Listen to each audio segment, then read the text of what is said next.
who's on mute.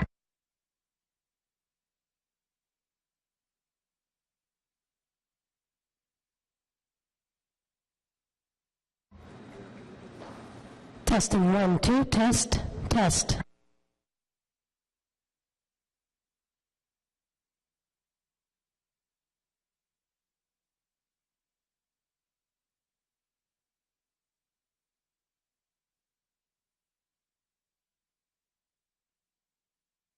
It didn't sound. Test 1, 2, 3, test 1, 2, 3.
little later.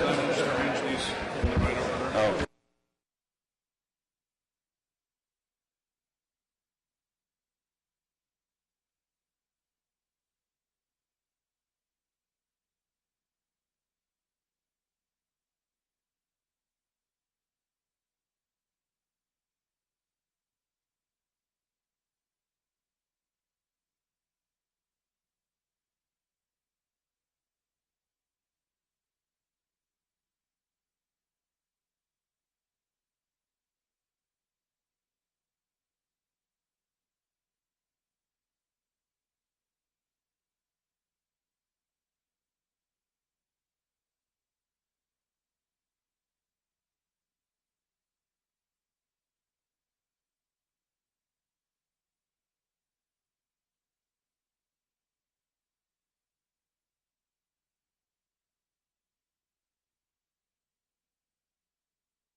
My pleasure. Good morning, ladies and gentlemen. There's a quorum of the Planning Committee in the room, and I will ask members to take their seats, and we begin. I'll call the committee to order. If there's anyone in the room who wishes to speak to any of the items that are on today's committee meeting, if they would fill in a request to speak form that's located at the table under the large Ottawa sign, and give it to the committee assistant that's standing there. We'll make sure you get on the agenda to speak. If you don't want to speak, but you'd like to have some written comments for the public record, placed on the public record, there is, again, a request or a comment sheet that you can fill in those comments. They will be part of the public record, and they will preserve any appeal rights that you might have with respect to the Ontario Municipal Board. Because this is a public meeting to consider the proposed comprehensive official plan and zoning bylaw amendments listed as items 8 to 16 and 19 on today's agenda. For the items listed above, only those who make oral submissions today or written submissions before the amendments are adopted by City Council may appeal the matter to the Ontario Municipal Board. In addition, the applicant may appeal the matter to the Ontario Municipal Board if Council does not adopt an amendment within 120 days from receipt of a complete application for zoning and 180 days for an official plan amendment. Un feuille de commentaires est disponible à l'entrée pour toute personne désirant soumettre des commentaires écrits concernant les modifications. Members of committee, are there any declarations of interest? Councillor Blais has advised that he will be late because of a medical appointment, and Councillor Blois has advised and sent his regrets he will not be attending today's meeting. So, can we go to minutes, confirmation of minutes, minutes 78, Tuesday the 8th of July, 2014? Are they carried? Carried. Okay. One agenda item that I should bring to your attention, item 18, front-ending agreement for Monaghan Landing Crown Ridge Park has had to be withdrawn due to an unresolved, I think it's financial issue.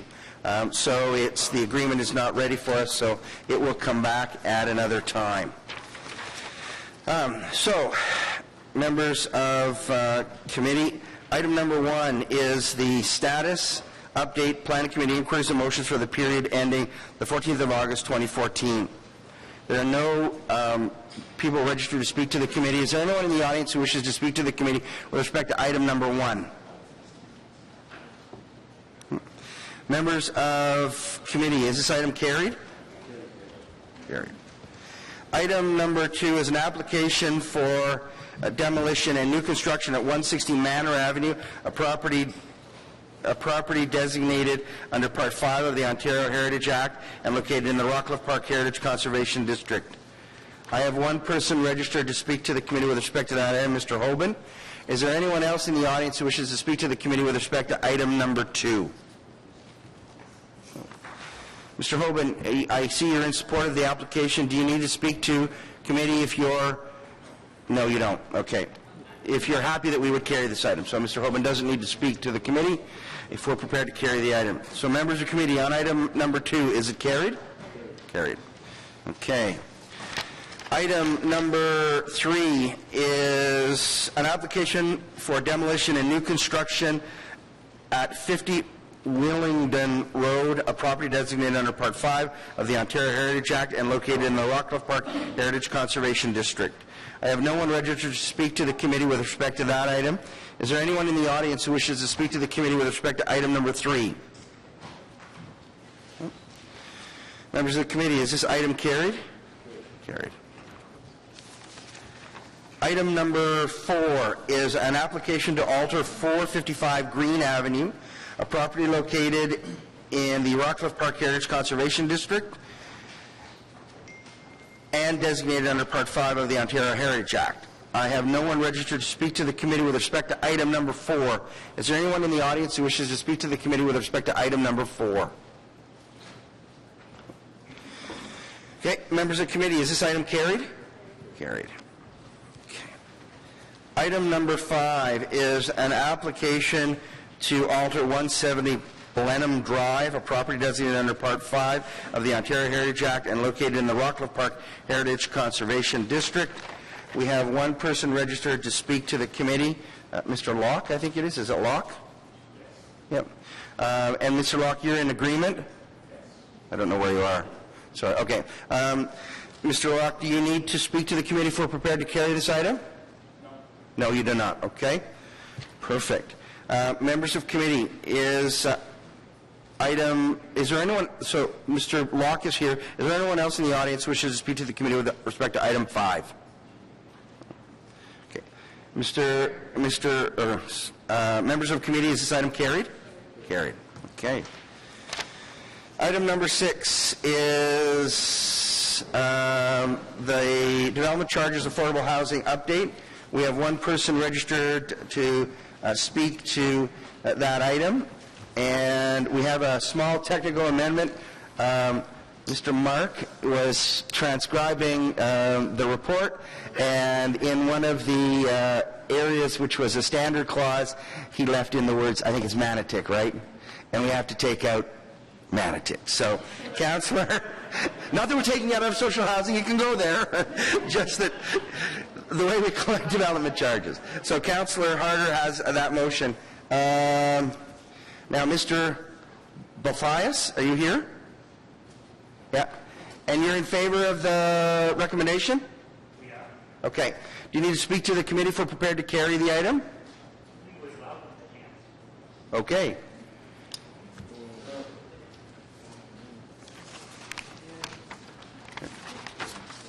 Now, you're going to speak about the imposition of development charges, right? Okay. Okay. We'll hold that item, come back to it. Item number 7 is the Vacant Urban Residential Land Survey 2013. We've received no request to speak for item number 7. Oh, you have a question. Okay. Why don't you do it now? Because it could be an inquiry. I was thinking about this in the middle of the night, actually. Because if you've read the report, and we all have here, you'll notice blatant difference for South Nepean, Barrhaven, mostly because of the extreme growth. But I want to know, and I can be, if you don't know the answer now, I want to know how that's going to be factored into the next look at the urban land designation, etc. Because Okay. to make use of all of the infrastructure we're putting in. So Mrs. Nedden, will you will you talk to Councillor Harder, and then, if it's appropriate, circulate a response to the committee, only if appropriate? Mr. Chairman, yes, certainly will do. Okay, Jen? Yeah, because it's blatantly obvious that there's a big difference, so I wanted to register it. Perfect. Thank you. On the item, then, is it received? Received. Okay. Item number 8 is zoning bylaw amendment, part of 241 Centrum Boulevard and part of 3293 St. Joseph Boulevard. I don't have anyone registered to, oh, sorry, I do. Mr. Winters is registered to speak to the committee, and he's in agreement. Is there anyone else in the audience, other than Mr. Winters, who wishes to speak to item number 8, zoning bylaw, part of 241 Central Boulevard? No. Mr. Winters, you're happy if we carry this application? You don't need to speak to the committee? Okay, perfect. Members of the committee, is this item carried? Carried. Okay. Item number 9 is... Item number 9, zoning bylaw amendment, part of 3718 and 3772 Greenbank Road. I have one person registered to speak to the committee with respect to this item, Mr. Hicks. And Mr. Hicks, you're in agreement. Is there anyone else in the audience who wishes to speak to the committee with respect to item number 9? Mr. Hicks, where are you? Mr. Hicks, you don't need to speak to the committee as long as we're prepared to carry this item? Okay. Thank you very much, Mr. Hicks. Members of committee, on item number 9, is it carried? Carried. Okay. Item number 10 is, we have two speakers, which is zoning bylaw amendment 591 Longfields Drive in Barhaven. Mr. Farah, are you here, Mr. Farah? Okay. And you're in opposition?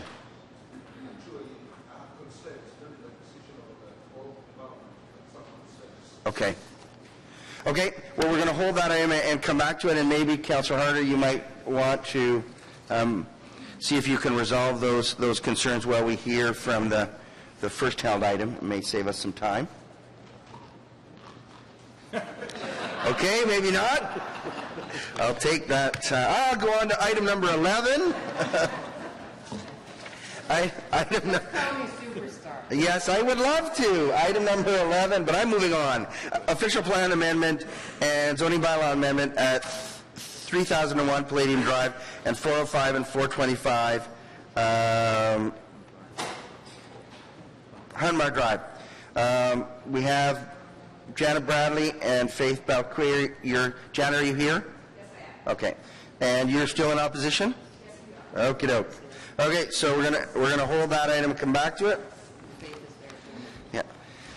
So, item number 12, which is a zoning bylaw amendment 291 Benjamin 2194 Benjamin Avenue. We have one person registered to speak to that item, Ms. Malash. Is there anyone else in the audience who wishes to speak to the committee with respect to a zoning bylaw amendment at 2194 Benjamin Avenue? No. Ms. Malash, you don't need to speak to the committee as long as we're prepared to carry this item? Okay. Members of committee, is item number 12 carried? Carried. There we go. Item number 13 is a zoning bylaw amendment at 63 Glencoe Street. We have two people registered to speak, Stephanie Morris and Krista Asselford, and I'm assuming you're in support of the application? Okay. Is there anyone else in the audience who wishes to speak to the committee with respect to the zoning at 63 Glencoe Street? Okay. Ms. Morris or Ms. Asselford, you don't need to speak to the committee as long as we're prepared to carry this item, do you? Okay. I'm just, for the record, she said no, we do not. So, okay. Members of the committee, item number 13, is that carried? Carried. Okay. Item number 14 is the zoning at 267 O'Connor Street. We received a request to And I'll take Mr. Mark, is it table, defer to an untimed specific? That's correct, Mr. Chair. Defer to an unspecified time. Defer to an unspecified time, on the understanding that when it comes back, it has to be re-advertised and circulated. Is it circulated as well? It has to, circulation would be up to planning. It would certainly have to be re-advertised, Mr. Chair. It would have to be re-advertised. I'll leave it at that. Okay, so Councillor Harder, will you move that? And I don't think we have anyone registered to speak to that one. So, okay, is that carried? Carried. Okie doke. Item number 15 is a zoning bylaw amendment, 680 Bronson Avenue.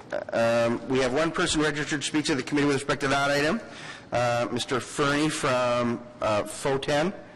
And you're in support of the application? Yeah, I am. Okay. Is there anyone else in the audience who wishes to speak to the zoning bylaw amendment at 680 Bronson Avenue? No? You don't need to speak to the committee if we're prepared to carry the item? Okay. Members of committee, is this item carried? Carried. Okay. Item number 16 is a zoning bylaw amendment 2370 10th Line Road. And I do not have anybody registered to speak to this item. Is there anyone in the audience who wishes to speak to the zoning bylaw amendment at 2370 10th Line Road? Members of the committee, is this item carried? Carried. Item number 17, front-ending agreement for the stormwater management Pond 5 Riverside South community. I have no one registered to speak to the committee with respect to that item. Is there anyone in the audience who wishes to speak to the committee with respect to item number 17, front-ending agreement for stormwater management Pond 5 Riverside South community? Members of committee, is that item carried? Carried. Item number 18 has been withdrawn, as I said earlier. Item number 19.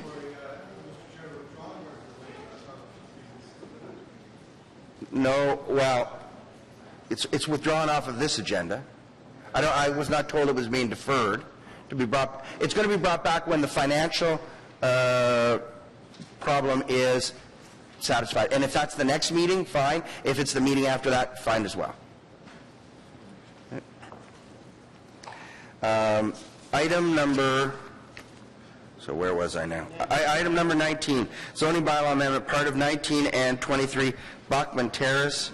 We've got Mr. Rod McLean, and you're in opposition, Mr. McLean? Mr. Krajewski, and you're in support, wherever you are? Okay, so we'll hold that item, come back to it. Item number 20 is the property acquisition Foster Stormwater Management Facility, 4235 McKenna Casey Drive, City of Ottawa.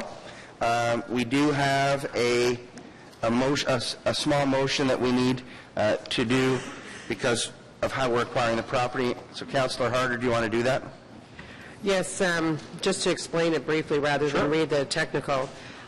We have two homeowners, or property owners, that have ownership of the land that we need for the Foster Stormwater, and they both have appraisals that are not in sync with each other, and under the Expropriation Act, we pay the rate. So one of the things is Section 30 under the Expropriation Act allows the agreement to go forward, and will resolve those issues within it. It's really important because we're really late building this stormwater pond. Okay.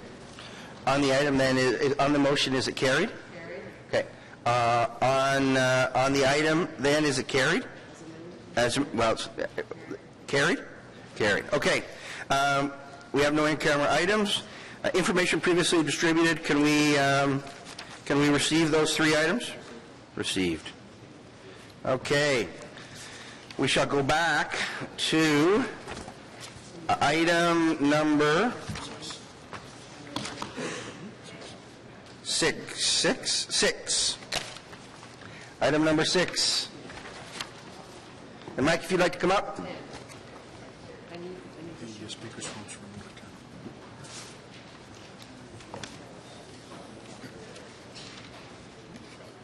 There may be more than that in there, but... Oh.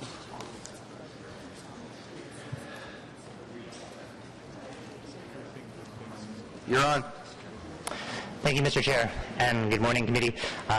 Thank you for giving us, the Alliance, a few minutes. I know that we were active with others in the spring in pressing on this particular issue, and so we actually felt it important to take a few minutes now to express our appreciation, which is really what brings us here this morning. So my name is Mike Bilthouse, and as ED at the Alliance to End Homelessness, I am here on behalf of our many members, as well as colleagues who work daily in response to a mission to develop and provide housing options that are appropriate and affordable to low-income households across our city. And like I said, I am here to offer our appreciation for your amending the development charge bylaw, recognizing affordable housing as a development charge service. With your action today, a portion of funds collected via DCs will help bolster the city's Action Ottawa program, enabling further progress towards our community's housing goals, which is a win-win for all of us. In staff's preparation of the background study before you today, and in addition to looking to municipalities across the province, we at the Alliance and others in the affordable housing sector were consulted along the way, and for that we offer appreciation. We offer specific appreciation to Councillors Taylor, Holmes, and others who were receptive to this issue when it came before you in the spring. This item today is a positive thing, not just for us, but for the community. In its State of Ottawa's Health 2014 report, Ottawa Public Health reminded us that 39% of Ottawa households who rent their homes are paying more than 30% of their income on housing, with only 17% receiving subsidy support.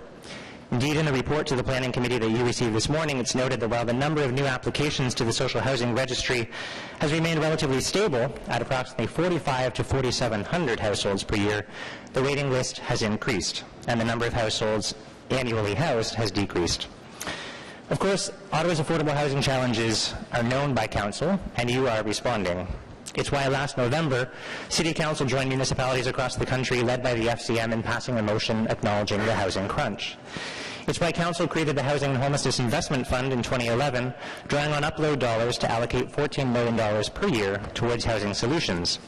We've seen the positive results that come from these investments, and quite frankly, we're excited to imagine the impact that could be had moving forward when we consider the continued growth in the upload. It's also why City Council last fall adopted a 10-year plan, A Home for Everyone. We concur with the plan's recognition that governments alone cannot meet the affordable housing challenges that we face today. We actually believe that Council's designation of affordable housing as an eligible service for the collection of DCs recognizes that solutions to our housing challenges cannot be borne by one or even all levels of government, but that contributions to solutions are needed from all corners of our community. While some may see the amount collected through DCs as a small piece, the cumulative amount that's raised makes an important contribution. At the Alliance to End Homelessness and moving forward, we imagine and we look forward to contributing to a broad-based community movement to ending homelessness and housing insecurity. Solutions to be created by the community, governments, the private sector, the philanthropic sector, working together can become a civic building project, just like LRT or other projects are today. Because we know that we still have room to go. The city's articulation included in the consultant's report before you states the need for 100 to 150 affordable housing units per year. This will no doubt move us forward. Be mindful of the indicators referred to from Ottawa Public Health or in the documentation that you're reviewing. The number won't meet the needs of all in our community. And so we need creative solutions, community-wide solutions, as we work towards a common goal. So one last note. I think the DC file has highlighted for all of us the value that comes from interdepartmental coordination between planning and growth management, community and social services, economic development, Ottawa Public Health, and others. In the Globe and Mail this week, Barrie Mayor Jeff Lehman, who currently serves as chair of the large Urban Mayors Caucus of Ontario, identifies affordable housing as one of 5 issues that cities cannot ignore. He notes, and I quote, "Cities can encourage more rental housing through everything from fairer tax policies to more supportive planning policy." Housing is certainly a planning issue, ensuring that we build neighborhoods that are inclusive and responsive to the needs of all of our residents. So we applaud city staff for currently working to structure this interdepartmental committee to look at the role that offices across the city corporation can play in implementing our 10-year housing plan. So to be clear, the City of Ottawa is not ignoring the issue. There are many successes, and today's recommendation on DCs is one more. So let's build on these successes and on this political will, working together to advocate to our provincial and federal governments, and indeed to the community at large, to seek further creative solutions to end homelessness and housing insecurity for all. Thank you. Thank you very much. Are there questions for the delegation? No? Thank you very much for your presentation. On the item then, is it carried? Carried. Thank you. Okay, item... Yeah, as amended. Yeah. So, yes, Mr. Mark, your motion was carried. Sorry. Mr. Mark's motion to remove the word semantic is carried, and the item is carried. Okay, so we're going to move on now to item, well, Councillor Harder might not be here yet. She's still resolving item 10. Yeah. But I think we'll give her an opportunity. And so let's go to item number 11, the zoning official plan and zoning bylaw amendment 301 Palladium Drive, 405 and 425 Huntmar Drive. And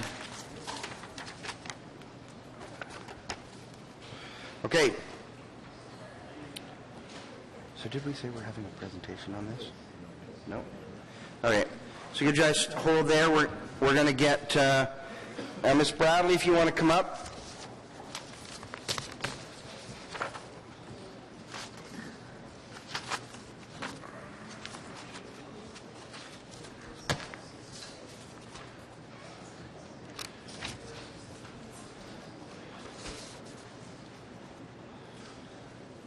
Okay. 10, 19, 15 was done. Yeah, I can do that. Nick, you just want to throw up a site plan so that we can... I think we've all read your letter.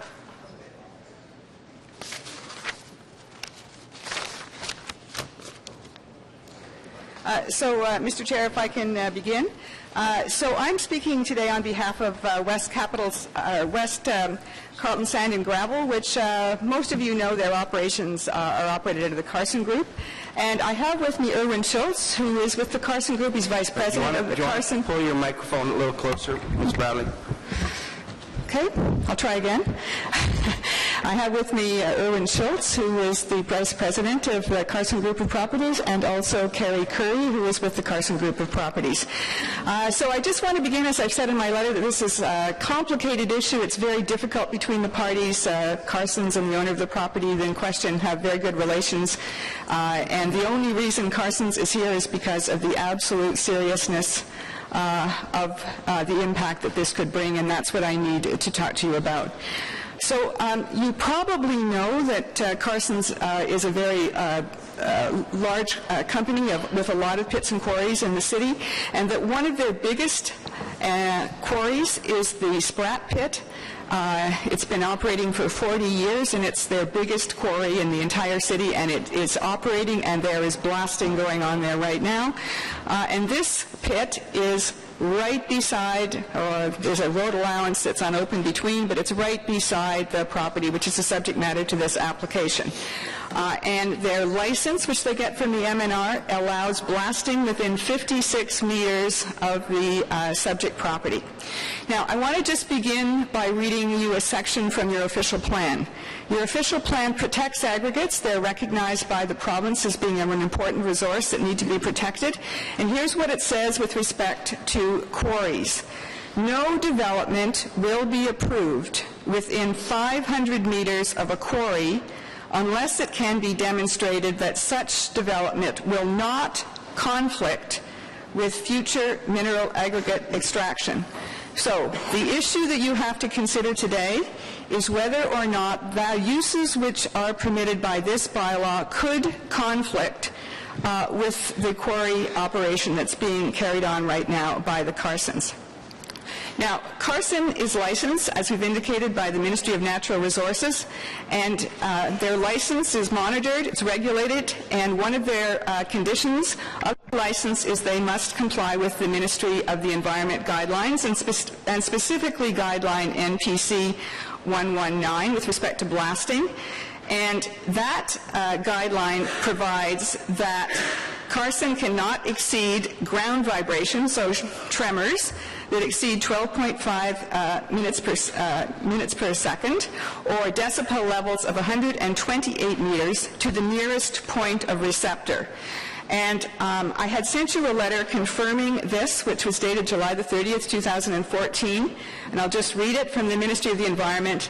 Any company involved in this type of operation is required to comply with the limits for concussion and vibration at any receptor, residential, commercial, or industrial property. In the event of complaints, mandatory abatement action may be required. That letter was received by Carson's on July the 30th, 2014, where they sought confirmation from the MOE as to how it interpreted NPC 119. Now, about literally 2 minutes ago, I was handed Mr. Tremblay's BlackBerry, and Mr. Tremblay's BlackBerry says that he has just received a copy of a letter that the ministry has sent with respect to clarification of its position in this July the 30th letter. So we have had very little time to look at it, as I say, a couple of minutes, but how I read it from my BlackBerry is that the NPC 1119 is not going to be monitored specifically by the MOE unless there's a residential or quiet zone, but that if there is a complaint and that complaint demonstrates adverse effect, the ministry will still take action in order to investigate and see how that complaint can be addressed through mitigation. It is our view in the last 5 minutes, as I've said, that the letter does not address the concerns which Carson has, and Mr. Schultz will discuss how NPC has been applied by the MOE currently in other areas in Ottawa. But doesn't, if I understand it, I read all of your letters, if you were to take that issue, it sterilizes all of those lands. It sterilizes up to 457 meters of the lands. Yeah, it does. So for this property owner, what you're telling us is that landowner has no uses that can go on that land. You know, that's actually how the Act reads, and I know the Act being the Planning Act and your being official plan, and I know it sounds harsh to owners, but that is how the province has dictated that quarries be protected. But and you have to keep in mind how do you sterilize land without compensation? Well, you've made, and I know you've been on the other side of that argument, where you have told us as a city you cannot designate without compensation, and you've been to the board several times. Mr. Kelly's been to the board. Yeah. How do those jive? Okay, so I'm getting a little thrown up, but I want to respond to you. So the provincial policy statement wants to protect aggregates, and your official plan wants to protect aggregates, and your official plan says you can't improve new development that could have an impact on where those resources are. So the wasn't Carson's probably, maybe it was, that quarry's been operating for 40 years. When it was bought, when that land was bought and the operation started, it was right beside a huge area that was agricultural, general rural, and their operation went on, and there was no impact in terms of what the ministry models, because there was no point of receptor. There was just big fields. Really what the problem was the designation and the creep of the urban boundary out towards the quarry. Because let's face it, a quarry is a type of use which can have a significant impact on people who work and live. I mean, it's you guys deal in your noise bylaw all the time. You regulate at 50, 128 decibels, 457 meters from the property line is really loud. And there's going to be shaking at that property line, and there's going to be complaints. So that's your short answer, and now I'm going to, do you mind if I continue, Sure. Mr. Chair? So here's what happened. I mean, your planning staff knows all of this, and they said to the applicant, you need to hire a consultant, and the consultant needs to advise the city what the actual impact of vibration and noise might be. And they hired Golders, which I all think we consider a very qualified consultant here in Ottawa. And Golders prepared the report, which you have before it. And Golders confirmed three things. Number one, that if NPC 119 was to be completely applied, and they claimed it could apply.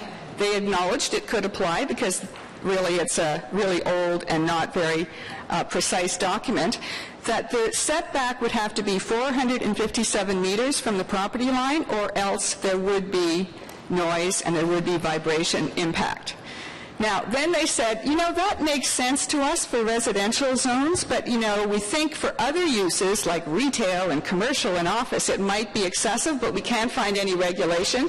So what we're going to do is we're going to do a big study and a big research of what they do throughout the United States for other uses, and they came back, their report says, if you use those other studies and reports, we recommend a setback of 291 meters. Then they took it further and they said, if Carson's did a whole lot of mitigation on the blasting equipment that they currently use at costs of what Carson's think could be millions of dollars, literally, we think the setback could be reduced 172 meters. So the owner's applicant said, in the absolute, worst case, you have to be 172 meters, or yes, there will be impact. And so you can imagine, with that report being sent, Carson's concern when a bylaw is proposed to you which provides for a 4-meter setback. Not 457, not 291, not 172, 4 meters, 4 meters from the property line. And in that 4 meters, you can have athletic facilities, you can have drive-through restaurants, you can have athletic centers, convenience stores. And then the staff says, but some of these uses that you can actually have could be a problem, such as daycare centers, 4 meters from the property line. So we're going to put a holding provision on certain uses, such as a hotel, a daycare center, a medical facility, and that holding will remain only on those uses until such time is, and here's the words, demonstrates that the quarry does not impact the user, not that the user might impact the quarry. And so right from Carson's point of view, right now, the owner's very own consultants have actually done the study and said 457 is the number, or, if maybe something less. So the work has been done. It doesn't give Carson, and there's no appeal to a holding lifting, so it gives Carson's no comfort in a situation where the reports are requesting such a huge degree of separation because of the power of blasts, to put it just simply, and yet a report is saying 4-meter setback. I think you just have to realize that at 4-meter setback, there's going to be, actually, Mr. Schultz says, he's the blasting guy from Carson's. Let him tell you what it's going to mean. Thank you. This won't take long. My name is Erwin Schultz. I'm the Vice President of the Carson Group. I'd like to explain to you how the MOE is enforcing the vibration limits at our Bank Street quarry as we speak. Our neighbor runs a travel trailer business, and as a result of several complaints, the MOE is requiring us to monitor at an empty shed, 10 meters from our own property line. They informed us that even though the shed is not a sensitive receptor, any vibration over the 12.5 millimeters per second limit would have an adverse effect on the neighbor and his employees as defined by the EPA.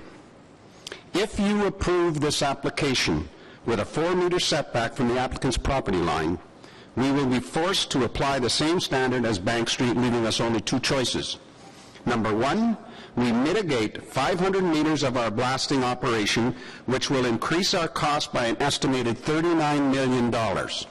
Or, number two, we recreate the 500-meter buffer zone within our own property, which will reduce our mineable stone reserves by 70 million tons, ultimately resulting in lost sales of some $630 million. Ladies and gentlemen, that constitutes a clear impact as defined by the official plan, and there are no further studies that will make that go away. I think there's nothing really more to say except that it is our position, our submission to you, that a bylaw that allows uses within 4 meters of the property line, which is proposed today, is going to have, I'm going to read the words from your official plan, that bylaw is going to conflict with future mineral aggregate extraction and is therefore not in compliance with your official plan and therefore contrary to the Planning Act. I'm sure that somebody, James, Mr. Hall, is it you that's going to respond to this? Have you taken this into consideration, David? Yeah, Madam Chair, I'm Sean Moore from the Planning Department. If I could just finish the OP policy, because the whole text of the policy wasn't read. So Policy 9 says that new development will not be approved within 500 meters of a bedrock resource unless it can be demonstrated that such development will not conflict with future mineral aggregate extraction. Examples of conflicting land uses are new sensitive land uses. So the way the city has interpreted this is the city has removed all sensitive land uses as defined by the PPS and our official plan from the area that Ms. Bradley is discussing, the 500 meters. And we've put a holding zone on those uses that are in the parent IP zone, such as daycare uses and other sensitive land uses defined by our official plan. We've removed them from that area. So we feel that we're completely in compliance with both our official plan, the provincial policy statement, and the MOE, because when we review the MOE documents, along with the applicant, our interpretation is that the MOE documents speak to sensitive land uses versus non-sensitive land uses. So we feel that the application is in complete compliance. So I'm going to go to Councillor Blade, but I want you to think about what they said about the actual example they have today, where an empty shed is now given, they have to give due consideration, special consideration, and probably there's a dollar value. I'm looking for you to comment right now. I want to go back to you. Councillor Blade? Thanks. Who determines what a sensitive use is? Is it us? Is it the PPS? Is it the MOE? So there's several areas where we can determine sensitive land uses. One is through the PPS. The PPS has a definition of sensitive land uses. And the City of Ottawa, through our noise guidelines and through our official plan, we define sensitive land uses. And maybe I can give you a definition from our official plan. So noise-sensitive land uses found in our official plan, section 4.8.6, are considered housing, institutional uses, and public facilities.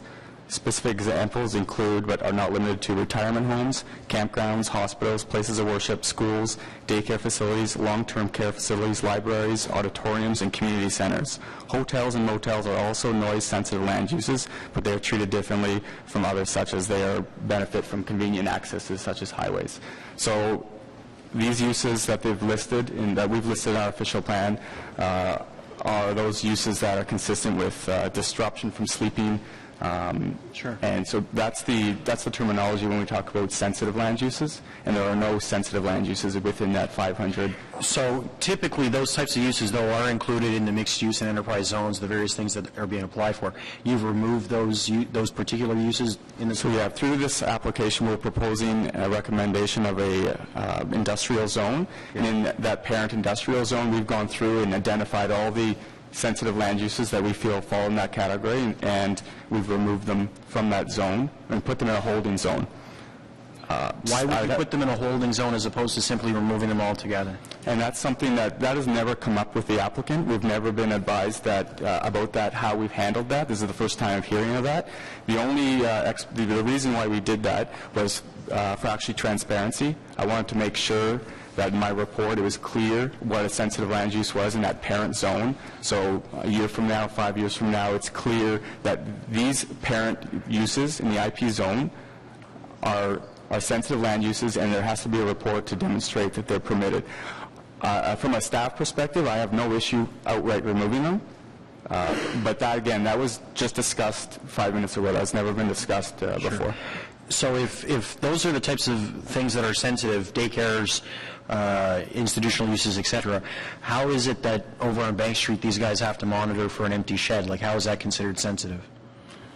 Maybe the applicant can come up. I know the applicant has some experience with, I think, that Bank Street location, and so I can't answer that directly, but the applicant and... So is the current applicant the one who owns the shed? Are there any conflict over there, too? Is that the problem? I don't know if Golder...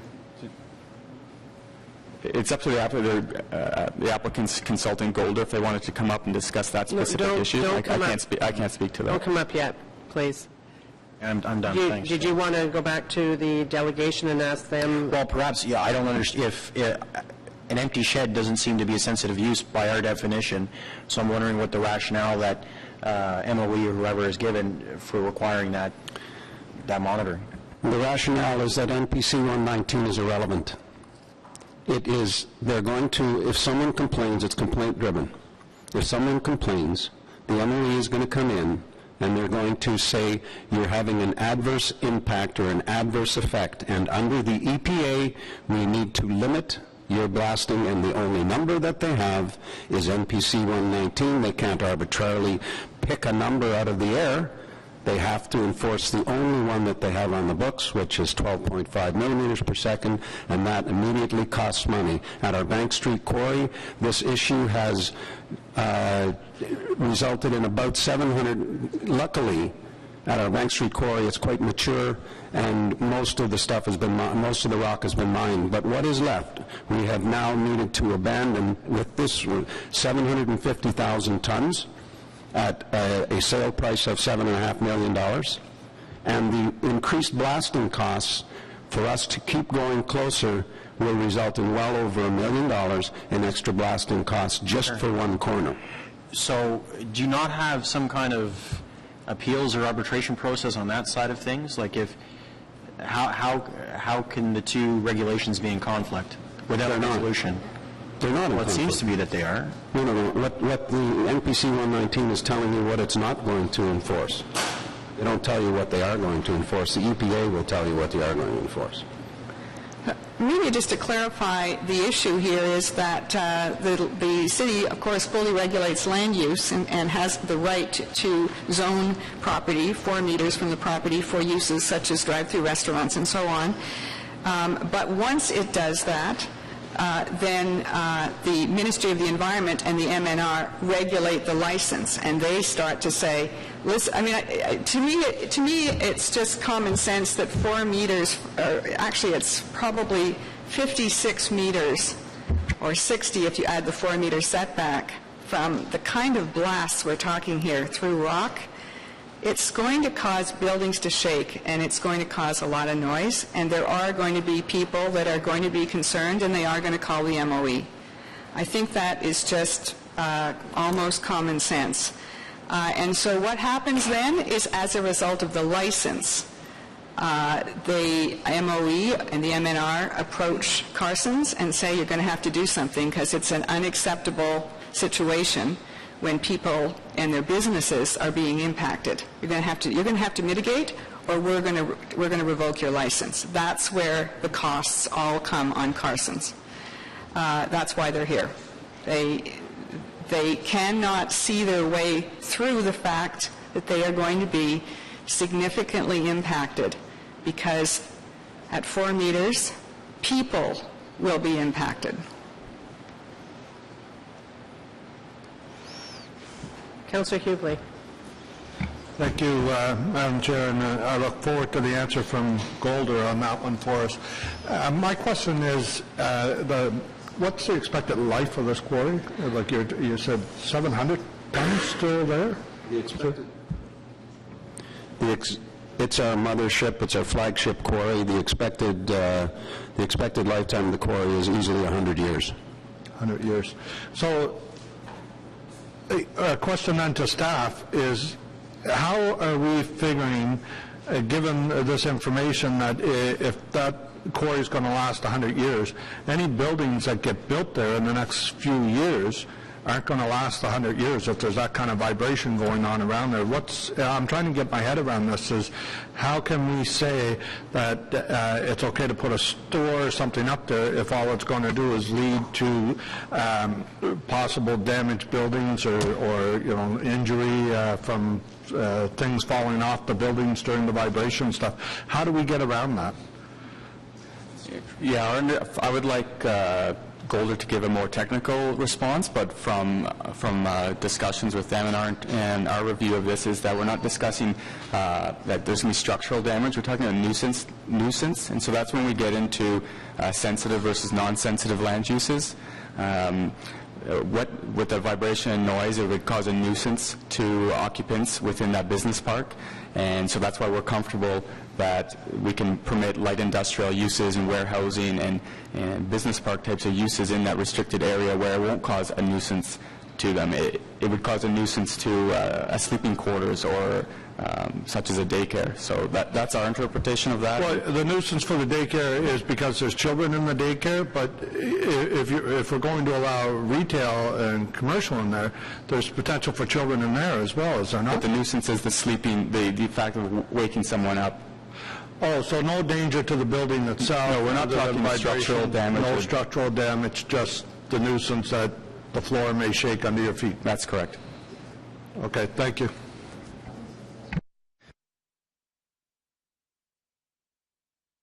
Thanks, Mr. Chair. I understand about the vibration, but I'm wondering about the noise levels. And I know, we're talking about acceptable decibel levels. Even if it's a warehouse, there's going to be workers in there, and there's going to be health concerns about repeated noise and extended periods of high decibel noise. And, I represent a ward that has a lot of rock, and there's a lot of blasting, and it is a great effect on people even 2 kilometers away. It's like it's next door.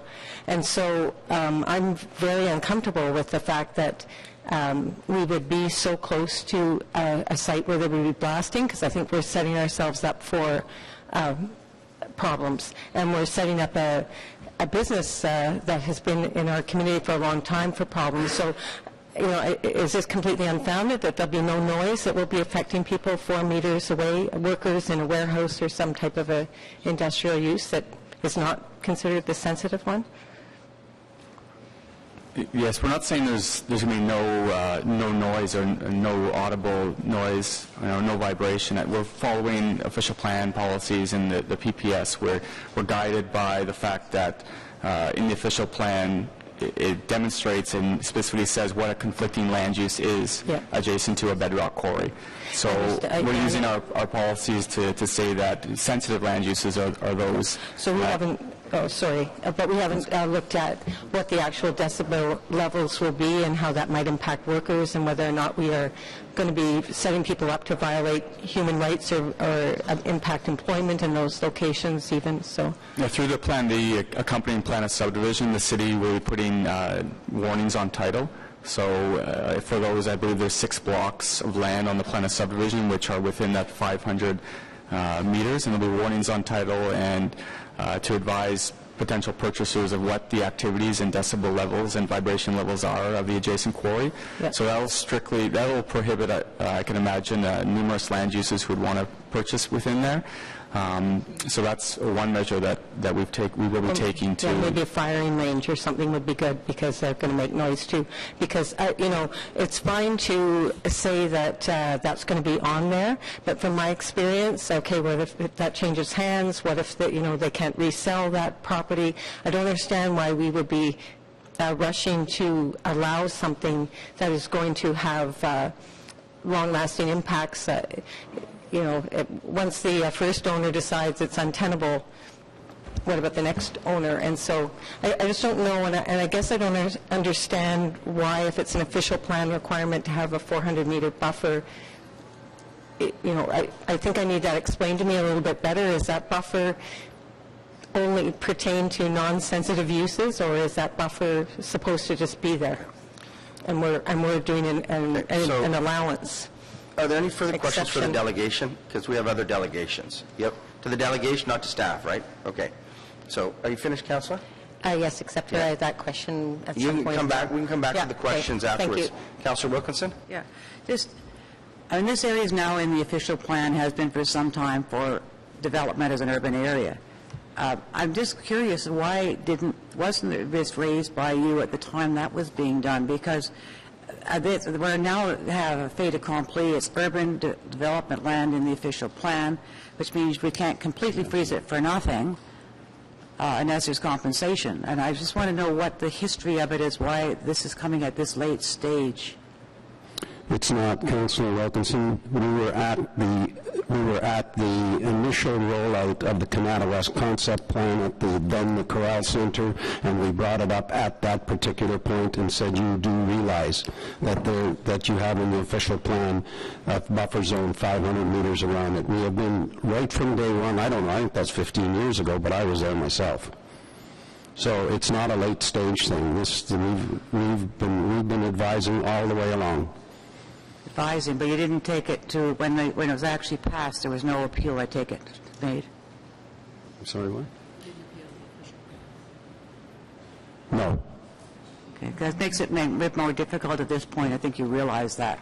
The other question is, there was a point made with these sensitive uses, which could be added to or not, rather than the holding zone, if we actually just take them right out, would that make any... It would certainly improve the situation, I would think, but is that part of an answer to it?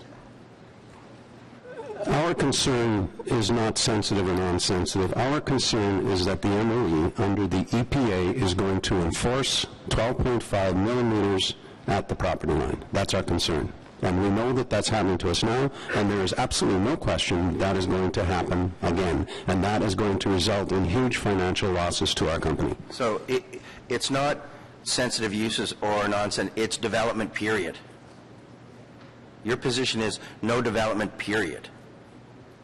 Because you can't, we cannot achieve, we cannot allow development go there that may not ultimately lead to the MOE enforcing that standard. I mean, if I'm hearing you right, that's what you're saying. That's what the official plan says. Up to the 457 meters, which is, only a third of the property, but yes, and it's got its base in compatibility and adjacent land use. So blasting is a problem. You wouldn't see parking cars or anything in that space. Well, parking cars may be a different type of use, to tell you the truth, but buildings and people working in buildings and buildings shaking and noise will, in the view of Carson's, generate complaints, and the adverse impact definition is, are people negatively impacted? So they have serious concerns. So you're saying it's different. Like, I'm very used to blasting in Canada North. It happens all the time. But they're not quarry blasting, but they are certainly impacting on a lot of people. So you're saying the difference is because of the type of licensing you have rather than the fact that you're blasting? Well, no, the license is the one that requires that the MOE monitor and set applicable guidelines, and all they have given is the NPC 119. And are you saying that if we put on title for that 457 meters, that they're not allowed to complain about it in some respect? Would MOE, or do you even know if MOE would take that into consideration, that they actually have then no right to make a complaint because they're warned in advance? Well, the concern that Carson's has is that the MOE will have concerns that they will place mitigation obligations on Carson's, and it will be at an expensive cost to them. And that, frankly, a lot of, especially tenants, don't review clauses that are embedded in site plan agreements. Okay. Okay, that's all for now for the delegation. So any further questions for Ms. Bradley and her team? Thank you very much for your presentation. Faith, if you'd like to come up. And then we'll hear from Mr. Tremblay and Mr. De Silva and their team.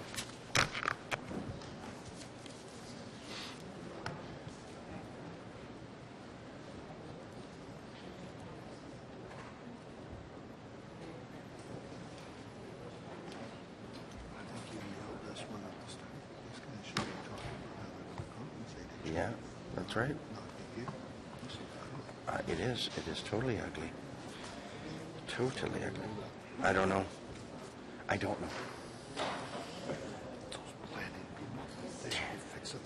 Presentation needs to go up.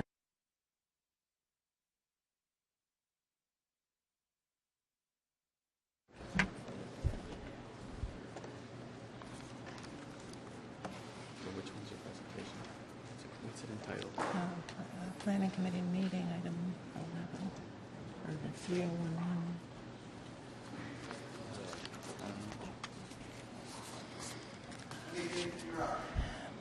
You're on. Hey, don't start the clock until my pictures Oh, go I'm up. sorry. I thought you want to get your PowerPoint up there, do you? Yeah, sure.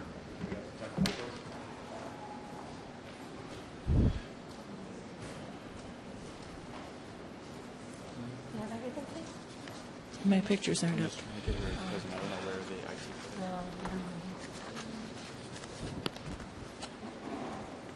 The Planning Committee meeting, 3001. I sent it to Christopher last night. I think that's it, yeah.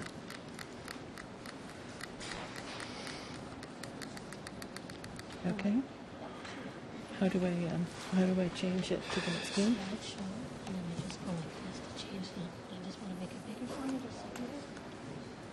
Rock, paper, scissors, spot. From the beginning, there you go, and you just Okay. slide like that. Back Okay. and forth, try it, and we can go back. Try one, there you go, and then you can go back always, so those two arrows. Okay, thank you. Thank you for letting me speak. The diagram up at the top left shows the amount of water that's in the area, wetlands and streams, and a great deal of this is Feed Mill Creek. My first concern is that there's a high development level in the Feed Mill Creek catchment. We have the Carp River Restoration Plan diverted extra water to Feed Mill Creek. The snow dump facilities bringing in water from other sub-watersheds. The Highway 417 widening and other developments are increasing the flows. The watershed study, quantity control, and updated technical standards are not being implemented. Increased flow needs to go through the narrow ravine and under multiple crossings that goes through this property and the 333 Huntmar. And both of these their swim studies have not considered this. Swim means stormwater management. My second concern is it compromises the Canada West Business Park vision. Retail was approved in OPA 150. With all the other retail proposals, a retail district will extend from Canada Centrum to 425 Huntmar. How much retail can be supported? Employment lands are only supposed to have ancillary uses. 30,000 Fernbank residents were added on the basis this business park would provide good jobs which are high-paying. The proposal for a low-profile prestige business park has too many incompatible uses. We have transport terminals, waste facilities. A lot of the uses are more suited to other zones, the industrial, general, and industrial heavy.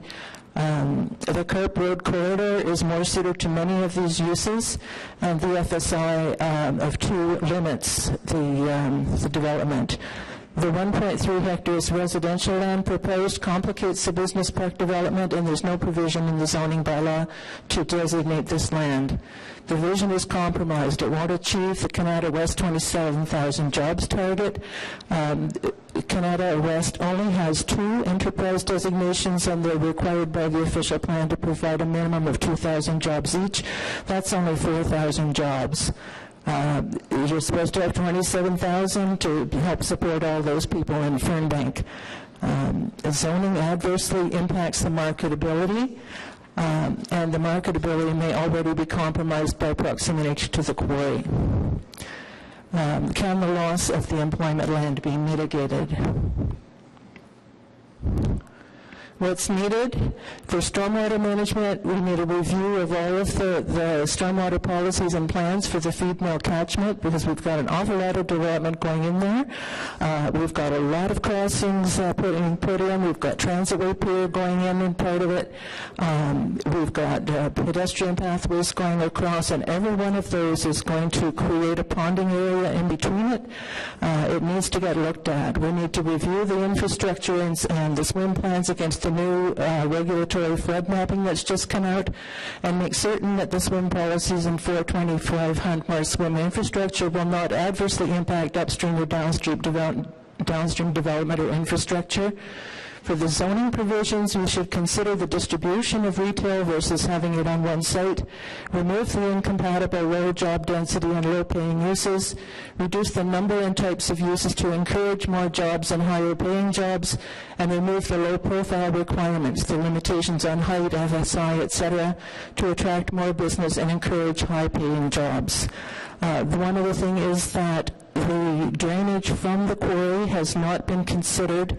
This 425 Huntmore plans on diverting it into MTO ditch system, and I believe I've read somewhere that there is quarry pumping to this system.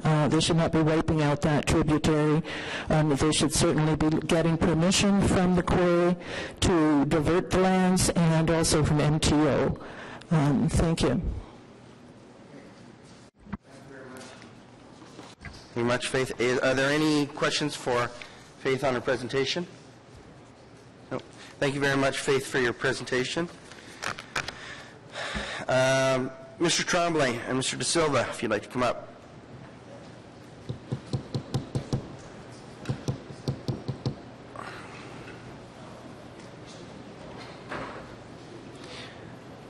Provide some clarity, right? Mr. Tremblay?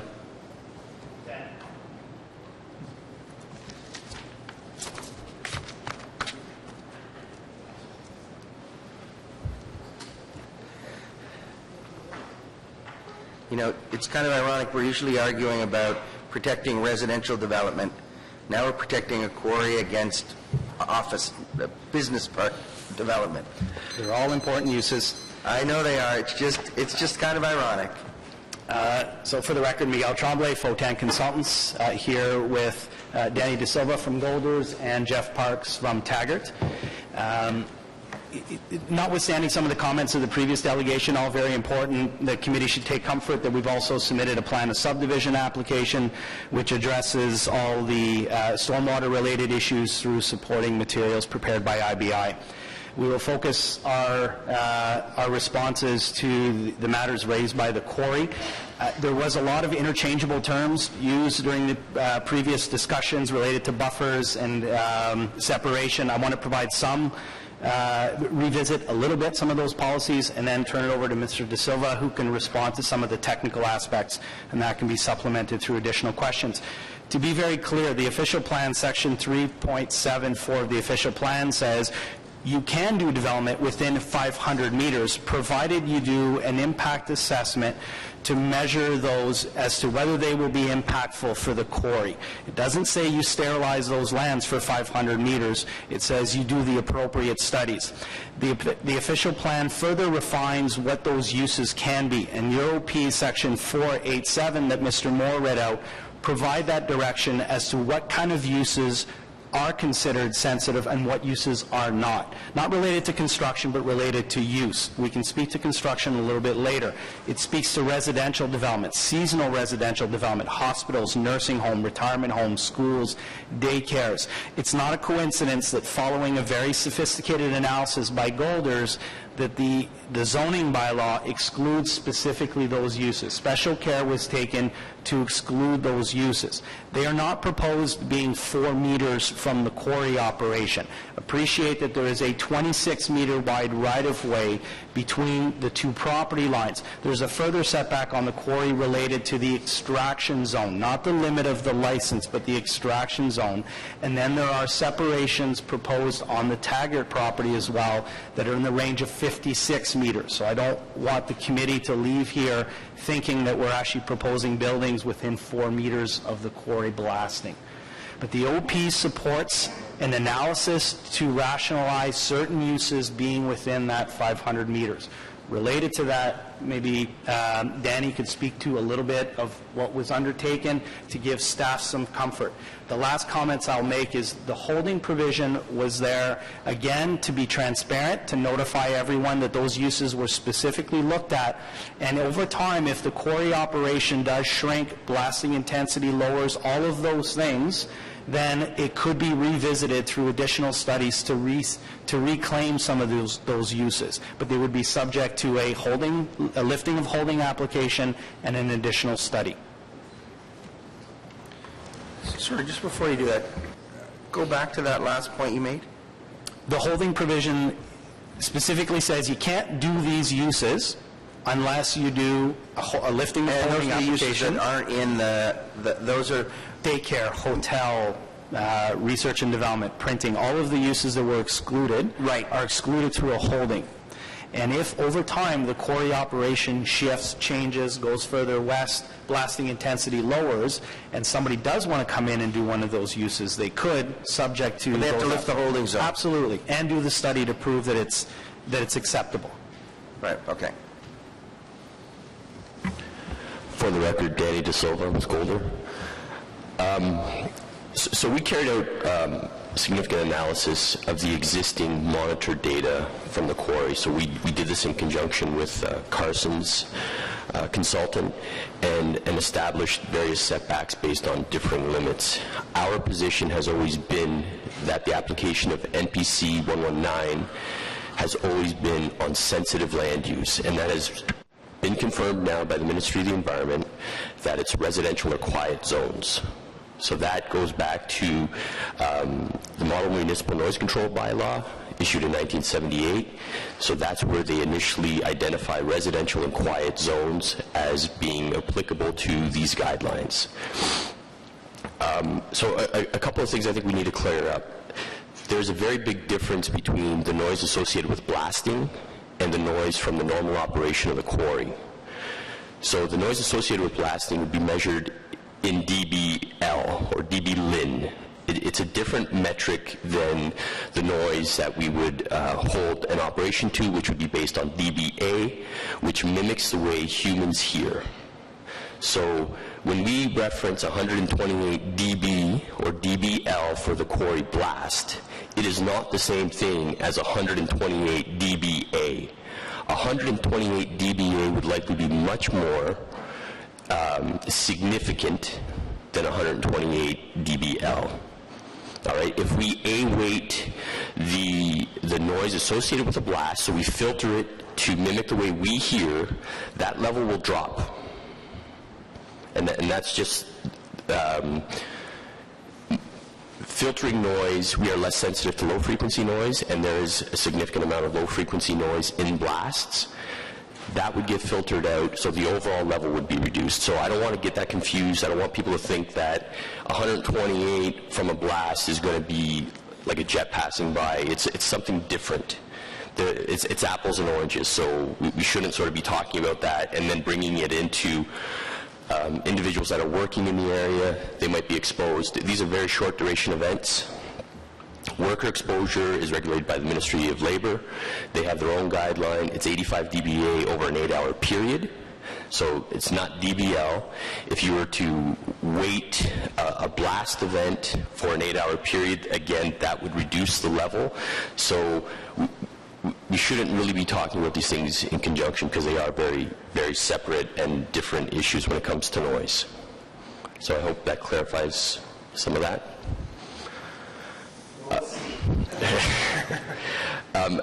With respect to sensitive land use, our report indicated that regardless of what that sensitive land use is, it would have to comply with NPC 119. So if a daycare were proposed, it would have to meet, not exceed, 12.5 millimeters per second. So if by moving it closer, the vibration levels due to a blast would exceed that level, it would be non-compliant with the ministry's guidelines right off the bat, so it would not be acceptable. So any sensitive land use, whether it be a hotel or daycare or a medical use of some kind, that would be deemed inappropriate to exceed those limits would not be appropriate and should be set back such that they do not exceed 12.5 millimeters per second. The reason we're more focused on the vibration component as opposed to the noise component, it's actually the limiting factor in terms of these setbacks. The noise, the way that the quarry is progressing right now, the development is actually behind the blast, so there's mitigation associated with noise as it sort of travels back towards the development. We're in a worse position related to the vibration because the vibration can simply propagate through the adjacent ground. So that's why the focus has been primarily on the 12.5 millimeters per second, 20 millimeters per second associated with vibration and not noise, because that's where the setbacks have been established. With respect to the adverse effect that the Ministry of the Environment would hold Carson to, they will hold any operator or industry to a similar standard, whether it be for noise from a blast, vibration from a blast, normal noise from a blast, or from their operations. This is the standard that the Ministry will keep to ensure that an adverse effect has not occurred. Whether or not you comply doesn't mean that an adverse effect hasn't occurred. There are instances where the Ministry has shown compliance with an operation, yet an adverse effect has occurred. But just because in their letter they're issuing this statement with respect to an adverse effect, that's consistent with their normal practice. So this is not new, this is not something specific to this project. Yep. Mr. Parks, do you have anything to add? Pardon me? Do you have anything that you'd like to add? No, I was just suggesting that he talk about the comment that was made about the potential damage to structures. Sure. Because that's his expertise, not mine. So with respect to the limits that have been established, these are not damage thresholds. These are nuisance thresholds. Will individuals hear the blast? The answer is yes. Will there be no noise? No, there will be noise. Will the ground shake? Yes, it will. We as humans are actually very sensitive to vibration in terms of how low a vibration level we can feel. So at 12.5 millimeters per second, the expectation is that you would feel it. But these are not levels that we should fear in terms of damage. Okay, good. Now, are you finished? Gentlemen, finished? Let's go to questions. Councillor Harder? Yeah, I was interested in what you were saying, and I'm not sure between all of the language, letters, etc., that I got it, but were you saying that the current operating levels of noise that Carson's has today would be understood as the norm no matter what goes on by the MOE? I don't mean by what goes on, I mean as you were developing. Like what I don't want to see is the current operating noise levels that they have today, and I think that you included that under some other definition or terminology, that they would also be challenged. And I'll tell you why I say that. Barrhaven happens to have 3/4 of all planes that land and take off at the airport fly over Barrhaven. This summer, all planes, because they're working on the runway. I have people actually that move there and suggest that we tell the airport they have to move the runway because it is creating noise for them. Okay? The same thing with the via tracks. Well, train can't go through Barrhaven anymore, even though it does 8 times. Okay? So it's fine to say that, but will the challenge be sustained? Because what we heard earlier, I think, was that in the case of the shed, which really, a shed would be, you would think that that would not be an issue, and I think it's an empty shed. Why then would the ministry, out of Mr. Hall's hands entirely, or the city's hands, then be able to override it? I mean, if that possibility exists, that concerns me. So with respect to the shed, we had discussions with Carson and Mr. Schultz regarding that specific scenario, and we completely disagree with the application of the guideline in that regard. It was and is the opinion of the environmental officer. It's not the policy of the Ministry of the Environment. So the letter that we've received today clarifies that. It's the application of 119 is at a residence or a quiet zone, not a shed. Okay, so let me ask you, having said that, and you agreeing that that shouldn't have happened, but it did happen, what's the recourse that they have in relation to the shed? Because I would think that the same person could make the same wrong ruling and still get away with it. They could make the same wrong ruling, but then they have to show that there is an adverse effect. So is there, are they unable to operate their business as a result of a vibration level exceeding 12.5 millimeters per second at the shed? No, I think what she's saying is, so an environmental officer makes that wrong decision. What recourse is there for Carson to negate that? Is there an appeal mechanism? Is there to negate that impact is what she was looking for? I think you would do what we did and go to the ministry directly and speak to the review engineers to get this clarification, which is what we did, to ensure that the appropriate application of the guideline was imposed. It's very clear in this letter now that it is residential and quiet zones. So it was a call to the ministry. Whether or not is clear, they're still in the position, they're stuck with that, and what you're telling me is there should be a way that they can appeal. Mr. Mark, do you have any knowledge about this? Probably not to that degree. Mr. Chair, I'd be speculating, but I would anticipate the only way of getting at it is wait until you're charged and then respond to the charge. I may want to ask Ms. Bradley that. I'd just like to add that I think that the letter we received this morning is precedent setting. It is a precedent-setting situation we have here. On your site? Just across all of Ottawa, we think that the MOE office in Ottawa has been administering the rules incorrectly, and we think as a result of our specifically with Carson's example, we think we've never agreed that was the correct way for that. But it happened. So it happened, and we acknowledge that, and we've actually helped Carson, we think, as a result of this application, deal with that situation. So is it your belief that the letter that you've received, Carson can now go to and say, look, you've been inappropriately applying these criteria to my operations here, and request that restriction be lifted? Is that? We believe so, yes. You're not the minister. No, I'd be interested if Carson was going to do that, if Carson would do that, but okay, interesting. Councillor Hubley and then Councillor Wilkinson. Thank you very much, Mr. Chair. Just to clarify, did I hear you say that the other site where the shed is a quiet neighborhood zone versus this one is not? Did I know they're zoned the same?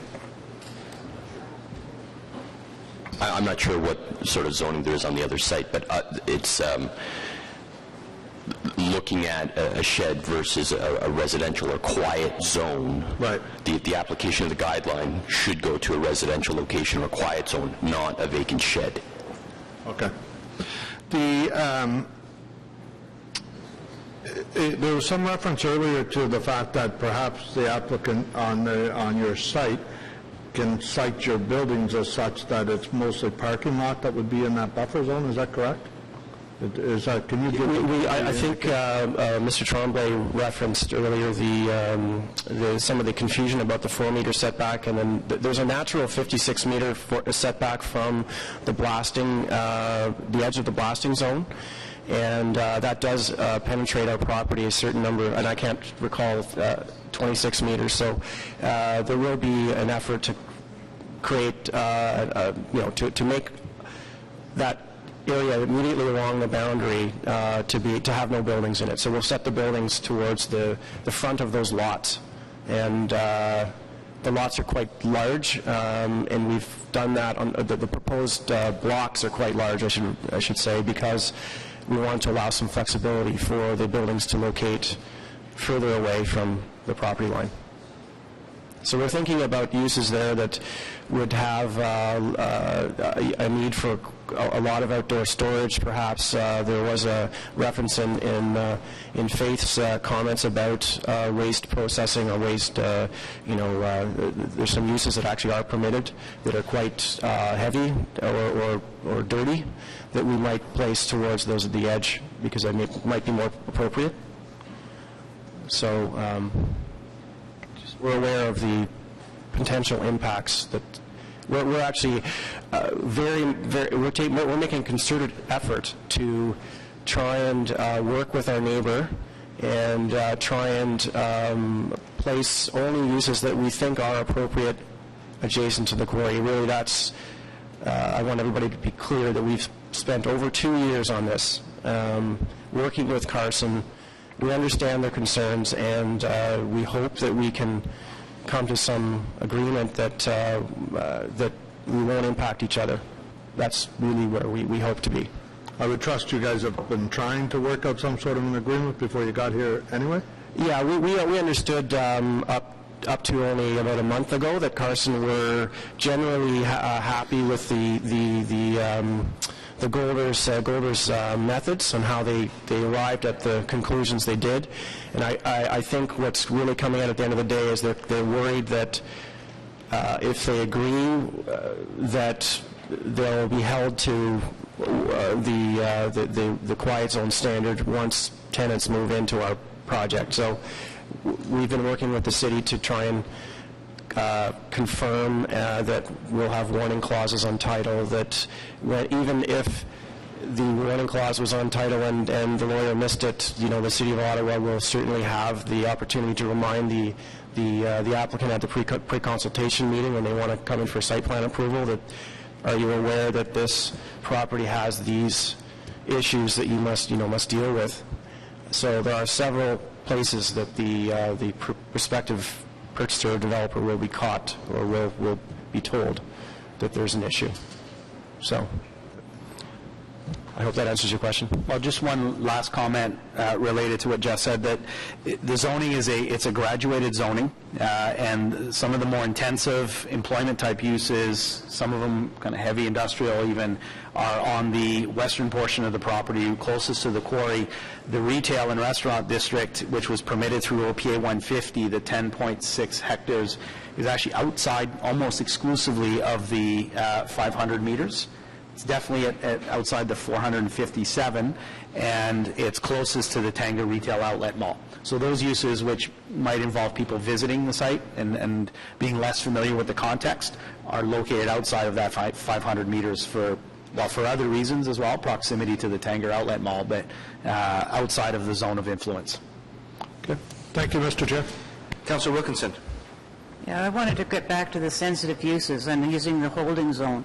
One of the things that's been suggested is that it's the holding zone, it can be lifted without having public participation, and whether or not, I don't think you should ever in that area put a retirement home or anything like that, and it doesn't matter if they do a study on it or not. I'm just thinking that it might be better at this point to actually, in that part of it, the 457 meter area, exclude them. If they do a study and want to have them go in, it would require then a zoning change. It doesn't mean you couldn't do it, but it means you have to go through the public process on it. And I just don't, there's certain ones of those uses particularly that I think would always be not acceptable in that location. I'd be happy to respond to that question if you're done. I think we have excluded those uses, Councillor. Just speaking to staff earlier and with our planning consultant, Mr. Tremblay, I think they felt to be transparent. They felt that by specifically recognizing that these sensitive uses require an additional study to allow them, it actually is better than excluding them and not talking about them. Because what the fear is that in 20 years, 30 years, an applicant comes in, it's not us, and they say, how come IP, whatever we're calling the zone here, there's an IP zone somewhere else in Canada that allows daycares, how come it's not mentioned here? We should be allowed to do it. And there might be we thought that by specifically, as staff I should say, thought it would be more transparent to just name them out and say you specifically cannot put these in here. There's a hold on those uses. So, but for the record, if it was determined today that it would be better to remove them, we as the applicant would be happy to comply with that. Could I just follow up on that, Mr. Chair, with the staff and see what their suggestion would be in that regard? Okay. Yeah, I just wondered if the staff could comment on that same issue. Can I just supplement Mr. Parks' comments first? Okay. With respect to retirement home and some of the other uses that you mentioned, the proposal is to rezone the lands to IP. The IP zone doesn't allow for those type of uses outright. So a retirement home, for instance, is not permitted on the lands. Even though the OP speaks to residential on these lands, the zoning amendment does not seek residential on any portions of the lands, well, any portions of the lands, period. What we did is we paired up through the study and the direction from the OP all of the noise-sensitive uses, but I'm actually of the opinion that we went above and beyond, recognizing that some of the uses, although aren't necessarily noise sensitive, may be vibration sensitive. So we already chose to exclude printing plant, technology industry, production studio, research and development. All of those may be sensitive to vibrations more than noise, which is one of the limiting factors. So the list is actually quite comprehensive in that sense. If Taggart's comfortable removing them altogether, that's more of a business decision, but there is a public process to be able to do these uses in later stages. And just before our staff goes, there's one other question I had for you. You talked at the beginning that there's a buffer zone, you said, on the quarry lands of so many meters, and then there's a 26 meter or something one on the edge before we get to your, where you can develop, and then there's a further one. So you add them all together before you can start even putting a parking lot in. How far is that distance? There's mention of the three parts. It's 56, 57 meters. The distinction I was raising between the edge of the license and the edge of the extraction area, that's on the quarry property. But just on properties that are not owned by the quarry, there's the 26-meter wide right-of-way, plus additional setback requirements on the Taggart lands. And they've talked about the 4-meter setback. Is there some ways that can say the 4-meter setback that no building could be there, but it has to be the parking and auxiliary uses for anything, so we have it further away? The 4-meter setback refers to an interior side yard setback, which I don't think would be applied, well, it could apply for the two blocks that are abutting the cul-de-sac. Yeah. These two lots, but the rear yard setback's actually 6 meters. It was a desire to put the buildings a little closer to the street, which is the bulb of the cul-de-sac there. It's actually less so for those lots as some of these smaller lots that we were looking at some development concepts with Taggart. Okay. And then from staff on the uses? Yeah, I would recommend, I'd support what Mr. Parks and Mr. Tremblay are saying. The only caveat is that Area E on the zoning schedule, we would, maybe I should pull up the zoning schedule. Yeah. We should retain the H because in that area, it overlaps between, the delineation between Area A and Area B is that 500-meter setback. And then for clarity purposes in terms of understanding the zoning bylaw, all of Area E had an H put on it. Meanwhile, if you take the line south, only about a third of that area technically should have the H. So to keep clarity in the zoning bylaw and not having multiple areas where a building could straddle a zoning line, whereas the area between Area A and Area B actually falls center line of a road on the proposed plan of subdivision, we zoned all of Area E with an H. So it gets a little more complicated if you want to remove some of those noise-sensitive uses, such as a hotel that potentially could be located 600 meters away, or another use. So the recommendation, I feel that Area B to remove those uses from right out of the bylaw and not have the H up, I would support. For Area B, excuse me. For Area B, okay. Thank you. Councillor Caudry. Thank you very much, Mr. Chair. And just got a couple of questions based on some of the comments that Mr. Parks made.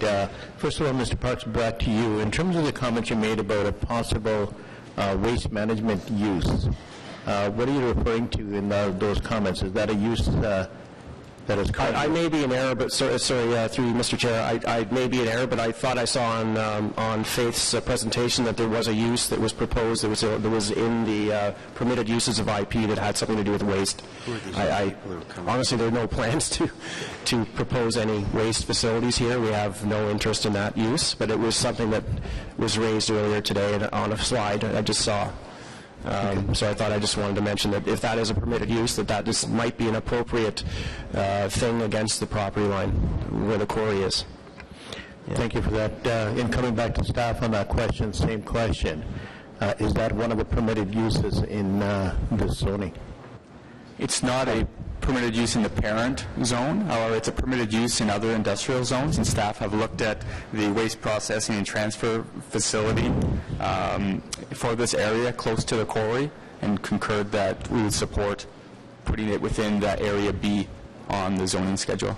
So that would be supported in terms of going forward in the future for this property, right, to possibly have a transfer station or something along those lines. Correct, with the appropriate studies to support that use being cited there. Okay, thank you. Second question, Mr. Sean, is the fact that I think you were, I think it was you in your comments earlier mentioned the fact that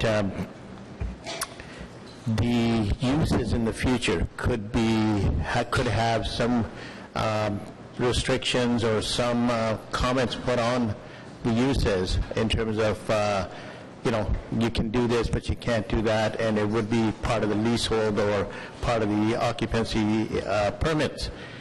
My question is, who's going to enforce those regulations going forward if, the city puts those on in terms of the leases or what have you? Whose authority is going to be to regulate those uses, or regulate those conditions, sorry? So we would put on title through the plan of subdivision for those properties warning and advisory clauses about the blasting and vibrations of the quarry. In terms of enforcement, it's up to individual purchasers and their lawyers or whatnot to go through the purchase and sale agreements and the plan of subdivision agreement to see those warnings on title. And we could even have a warning clause for purchase and sale agreements, so the applicant would have to advise in a purchase and sale of the quarry operations. The onus is on the onus would be on the purchaser and the seller to disclose the warning clause that the city would require on title. Okay, I understand that part, but is there going to be not an enforcement body, but somebody at the city that is going to say those conditions have to be complied with? No, we won't. The city does not enforce that. Once it's on title, that's what it is. Okay, thanks very much. Thank you, Mr. Chair. Thank you. Councillor Hobbs, go ahead. Thanks, Chair Hume. I just wanted to ask, in terms of, and we talked about printing presses, and there's one in Kitchissippi, and it's caused a lot of problems with the zoning next door because the onus is on the printing company to ensure that the noise and vibration doesn't impact. And so in this case, I'm just wondering, for your construction materials for the buildings that are proposed closer to the quarry, would there be something you would be doing in addition to try and shield from noise and vibration, like a berm or some type of better structured wall? Yeah, one of the things we've mentioned in our report is that our report should go to the structural engineer and the architect of any of these buildings so that, one, they're aware of what's happening with respect to the blasting operation, such that they can design a blank wall, so that offices wouldn't be directly exposed. There could be a corridor put in between that wall and any offices. There are things that can be designed into a building structure such that it will reduce the effects of the blast, whether it be noise or vibration. The other thing I think we need to keep in mind is the number of times that this occurs. Mm-hmm. So a blast is a relatively short event, right, and it will occur a couple times a week. So with that in mind, and actually making sure that the structural engineer and architect are aware of what's happening and what sort of levels to expect, that can all be incorporated into the design of these buildings. Appreciate that. And would there be some agreement that would be formalized between Carson and the Tanger, because for future complaints and so on? I just hate to see the onus always fall back on the guy that was there first and impact that anybody's business. I think I can answer that question. We would be willing to speak to Carson's about that. We've tried to, through the application, make it clear that we're trying to work with them. So I'm sure as a result of the outcome of the decisions that you make today, that there will be discussions. Thank you very much. Yeah. Thanks, Mr. Chair. Thank you very much. Is there any other questions for the delegation? Councillor Harder. So, sound attenuation fencing wouldn't quite do it in this situation, but I'm sure that you're going to have that kind of language written into any of the agreements. How far could we go, I guess, and would you be willing to go to have in your agreements the language about, it's one thing to say, you must be cognizant of the fact there's a quarry beside you and there could be work and all that, but what about the building material and all of that sort of thing? How is that impacted by knowing or having that understanding and that written in? What does that mean to the materials that will be used to build so that people have a physical buffer as well? And can that be written into this? It's one thing. It's one thing for you to say that you're going to have a conversation with Carson and that, but I have to know that if I'm going to support this, that it's going to be a lot more than a conversation. There's going to be a lot more of assurance.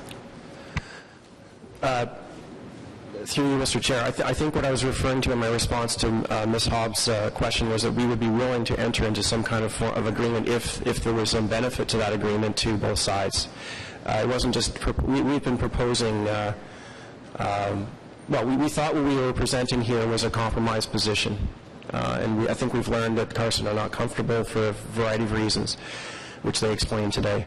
And we're here to tell you that we think this is a compromise, and we think that this will allow the safe occupation of non-sensitive buildings adjacent to a quarry, and that the city their policy does support this, and we think we've worked well to prove that this is the case. Now, to answer your question again, which was materials of buildings, what I think I would say to that is that Golders have recommended that any architect, any structural engineer, any planning group, anything to do with a new party coming in to purchase or lease space from us, we will require them to review the Golders study. To address the recommendations. How does that, Mr. Parks, how does that have teeth to it? I could ask very nicely that, how it has teeth. Catholic school doesn't drive them crazy on their new site in Barrhaven in respect to something else that's happening. I'll answer your question by asking another question. If I'm a purchaser of a property and I'm aware that there's a potential for vibration and noise to impact the business that I'm about to spend several $1 million to establish on this property, I think I'm going to be quite careful about how I design that building. So, I can't, other than for me as a seller or leaser of property, I can provide that person the information, and they have to. The onus is always on the owner of the business or the developer of the land to address the from a building material perspective. There are some materials that might mitigate some of the issues or the vibration and noise concerns. I'm not a structural engineer, and I don't speak to that, but... Well, when I was speaking with Ms. Bradley, she was saying that what you're quoting from is saying that you receive this information on how there is a process that you can argue when an MOE staff person makes a decision that contravenes. But they only saw that this morning, right? The whatever it was you're talking about? What we received this morning was a clarification on where MPC 119 applies, and it applies only to quiet zones and to sensitive land uses. So that has been clarified now, and I know that all parties, including ourselves, have not had time to really digest what that means, but we think our first blush thought is that this is a precedent-setting letter that we've received today for the City of Ottawa. I think in other parts of Ontario this has not been an issue. Okay, so when is this going, when would this item be rising to council? September? It should go next week on the 27th. See, that doesn't give us the time we normally have after planning to see what the further conversations let's ask are. Mr. So what are you looking for, Councillor? Well, what I would like, I think that I'm not the only one, is uncomfortable with this, because I see an existing business that potentially, if everything doesn't work out the way that we all hope it would, has a chance to really be nailed badly financially without any recourse. And then we have you, who have purchased the land and have done their best to develop. I would like, and then you said through other conversation, other talk, and etc. It doesn't give us much time for that to happen. No, but so what do you want to have happen? I would like it not to go to the next council. Okay, sorry. I get that, and I'll get to that in a second. But I guess I need to understand, regardless of when it goes to council, between now and council, what are you looking to have done? Okay, for one thing, I think that what we heard today is today you received this. So there hasn't been an opportunity to discuss what they've received. I would like that to be discussed. I would like them to get back together and talk. They said that they have to work together to try and mitigate, but right now I still see it as very one-sided as the potential risk.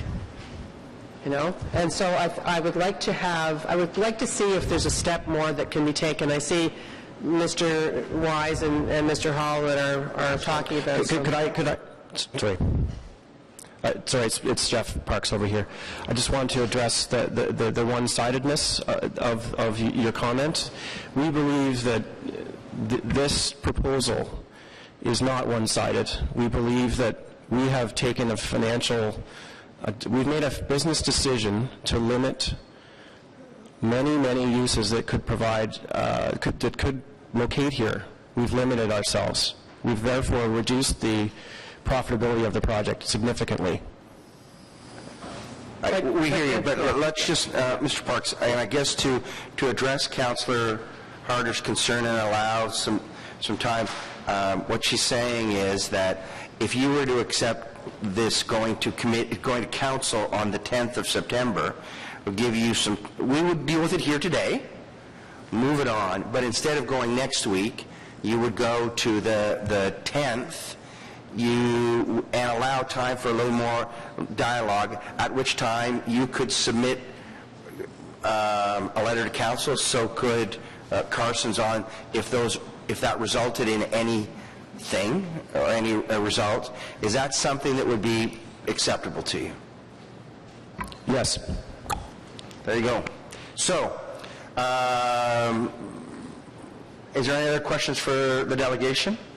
And so, Councillor, if you would move that, and this goes on the 10th to council, that would be very helpful. And I would like to hear back from, because staff would be part of that as well. Really what we're looking for is the best advantage we can give to make this work if it's possible, but also the assurance that there's a process that can deal with it if not.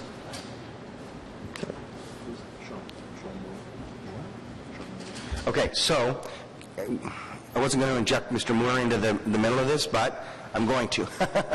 So Councillor Harder wants to hear back from you, Mr. Moore. So what I'm going to Hall? Sorry? Oh, Mr. Sean Moore. I got it right, didn't I? Yes, you did. Look at, I know you work for the city, but, you know, Nate, I'm terrible.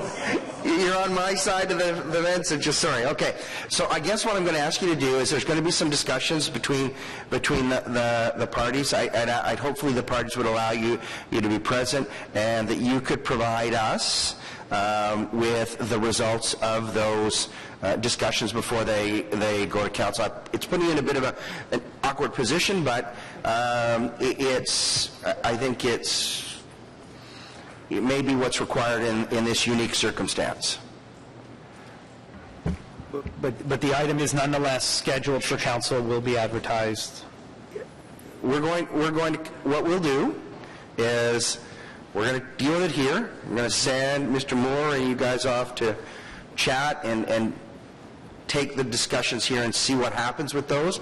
But it will go to council on the 10th of September. So it will land on the council table. And if Mr. Moore comes back and says, look, they talked, but nothing happened, Ms. Bradley will be able to make a submission saying, a written submission to council, and you will be able to make a written submission that says, whatever you wish to say at that point in time. Okay? Councillor, is that good? You'll move that? Okay, perfect. Okay, any further questions for the delegation?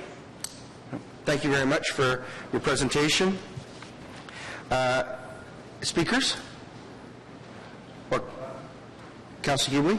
Would it be possible for Carson to single their agreement to that as well for us, please?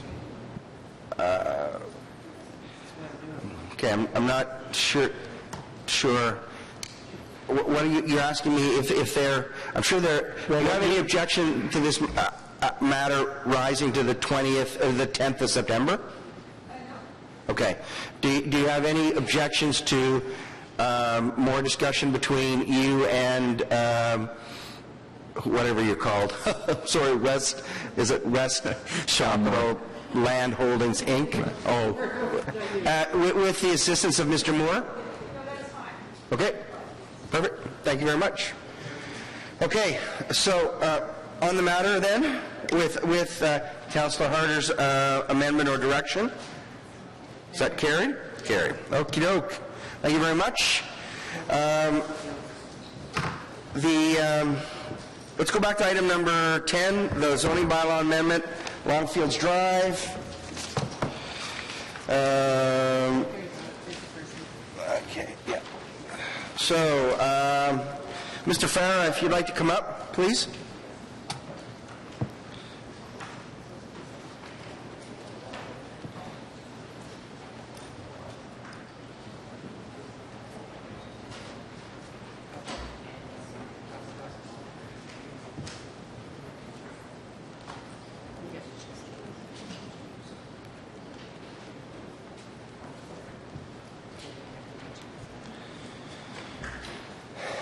So, Mr. Farrer, you have some concerns that Councillor Harder wasn't able to resolve. If you'd like to present them to the committee. Yes, Honorable Chairperson, members of the committee, ladies and gentlemen, although I'm here by myself now, but there are also some other residents that will have the same concerns. Some of them will be have already sent their concerns through either emails or faxes. But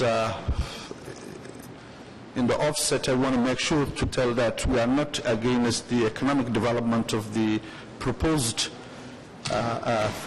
project. We have concerns on certain elements of the aspects of the proposed project. Initially, for the record, I had two clarifications of 5 concerns. The 2 clarifications were, if the proposed development is under discussion in Zone 591, Ward number 3, has there been an official construction permit already issued? And if so, and it's under discussion, we have seen yesterday the developer was doing some activities that we had a concern about their safety, and we have discussed with the Honorable Madam Councillor obviously, and the developer, they said they will take care because they were unloading heavy equipments without any proper safety and security along the street. And in my opinion, if a proposal is under discussion, the permit has not finally been issued. That's how we understood. The other thing that concern we had was the contribution of the Madam Councillor, and we already have talked about it, that she was there for since 2008, and she was aware of although the report has very little written of it, but the Madam Councillor was obviously aware of the concerns of the residents. The 5 issues that we have raised as a concern was, number 1, the area, the proposed rezoning of 591 Ward number 3 is surrounded to a primary school, which is an elementary, a primary, and for during construction as well as after the construction, there are safety and security concerns for the residents. During the construction, the school year is opening. It's the noise and the construction hazards that are surrounded to the primary school and the children in the area, that there should be a proper protection and proper safety and security measures taken with those children that are coming out for the yard to play around in the school. For the security aspect of it is after the construction is completed, there are, stacked house buildings that are proposed. Obviously, we are concerned with values of our properties, what that will bring in. But more importantly, is the safety and the security of the users of those buildings. If we don't know the purpose of those facilities, whether they will be rental or they will be, designated for seniors or designated for special, especially disabled, the community. If it is an ordinary rental properties, obviously we have concerns, but these are the concerns as residents we raised to the committee. Okay. The second concern that we had was the traffic and the environment, the congestion that these proposed facilities will bring into the street, which is already congested. When we have spots in the opposite playgrounds, the street is so congested. Sometimes we need to have private, resident traffic to make sure that the kids that are playing around on the traffic that's along the Longfield and Mount Shannon does not harm or make any damage to the people that are playing around or their properties. The school's infrastructure. I had discussions with some of the school principals. They are all of them now providing how they are so overcapacity in portable facilities. Now, those schools, some of them have got now new city support to build extensions, but as they are the capacity, not when a proposed facility is completed and new residents come in, it will definitely congest the requirements of the school facilities in the area. We are also very much concerned about the ownership. These buildings, are they going to be an ownership or a rental basis? I mean, if they are, we've discussed with the developer, as I was informed. Honorable Chair asked the City Councillor to meet me and the developer to discuss these issues. Obviously, they've also mentioned that also we proposed we have a market for senior facilities. The 2 senior facilities that are in the vicinity are all full and a long waiting list. Why don't we make these buildings designated for seniors, and then it will be really more or less concerned for safety and security. These are the 5 concerns that we have raised.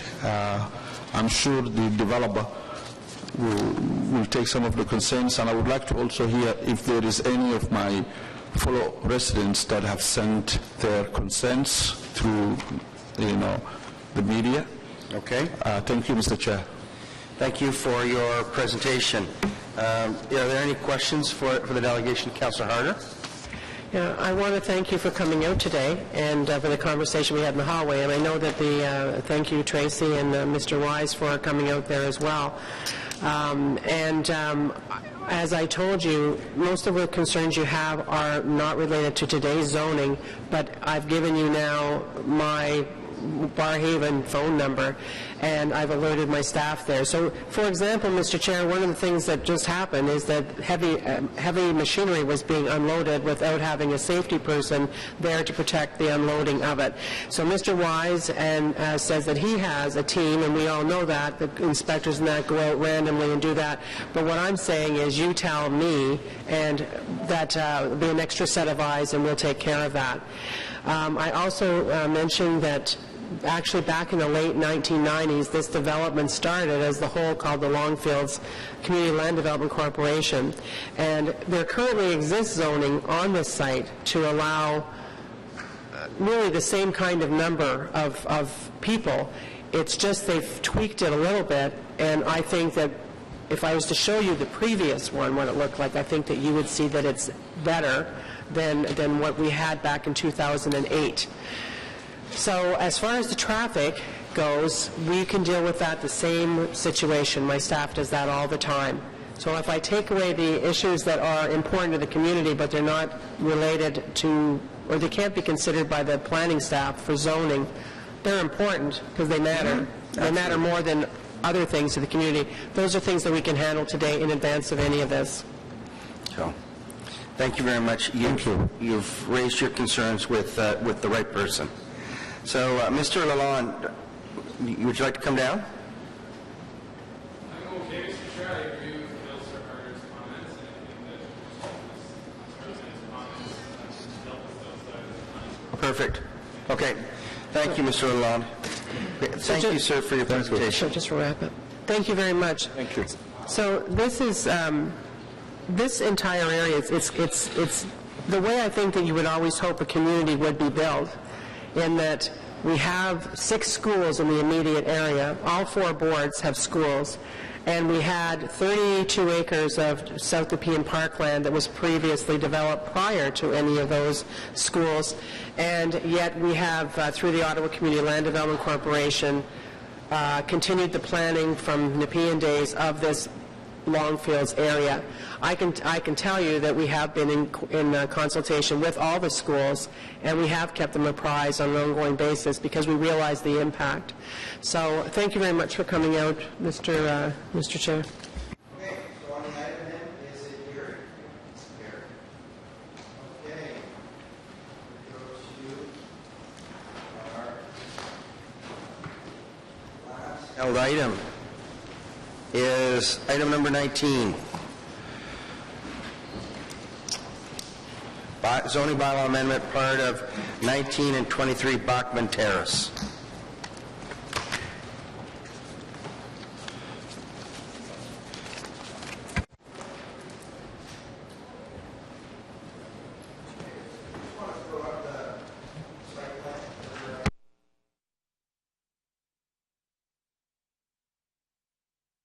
Throw up the site plan so the committee can orient itself with respect to this item. And then we'll go to delegations on the item.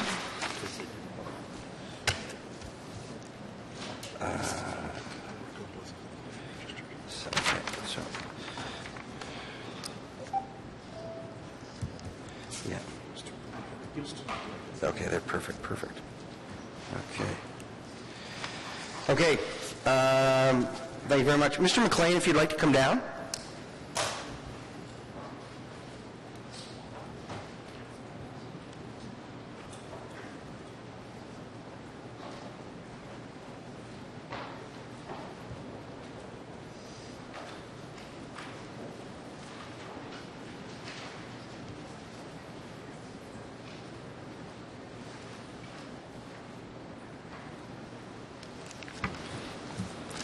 Thank you, Mr. Chair.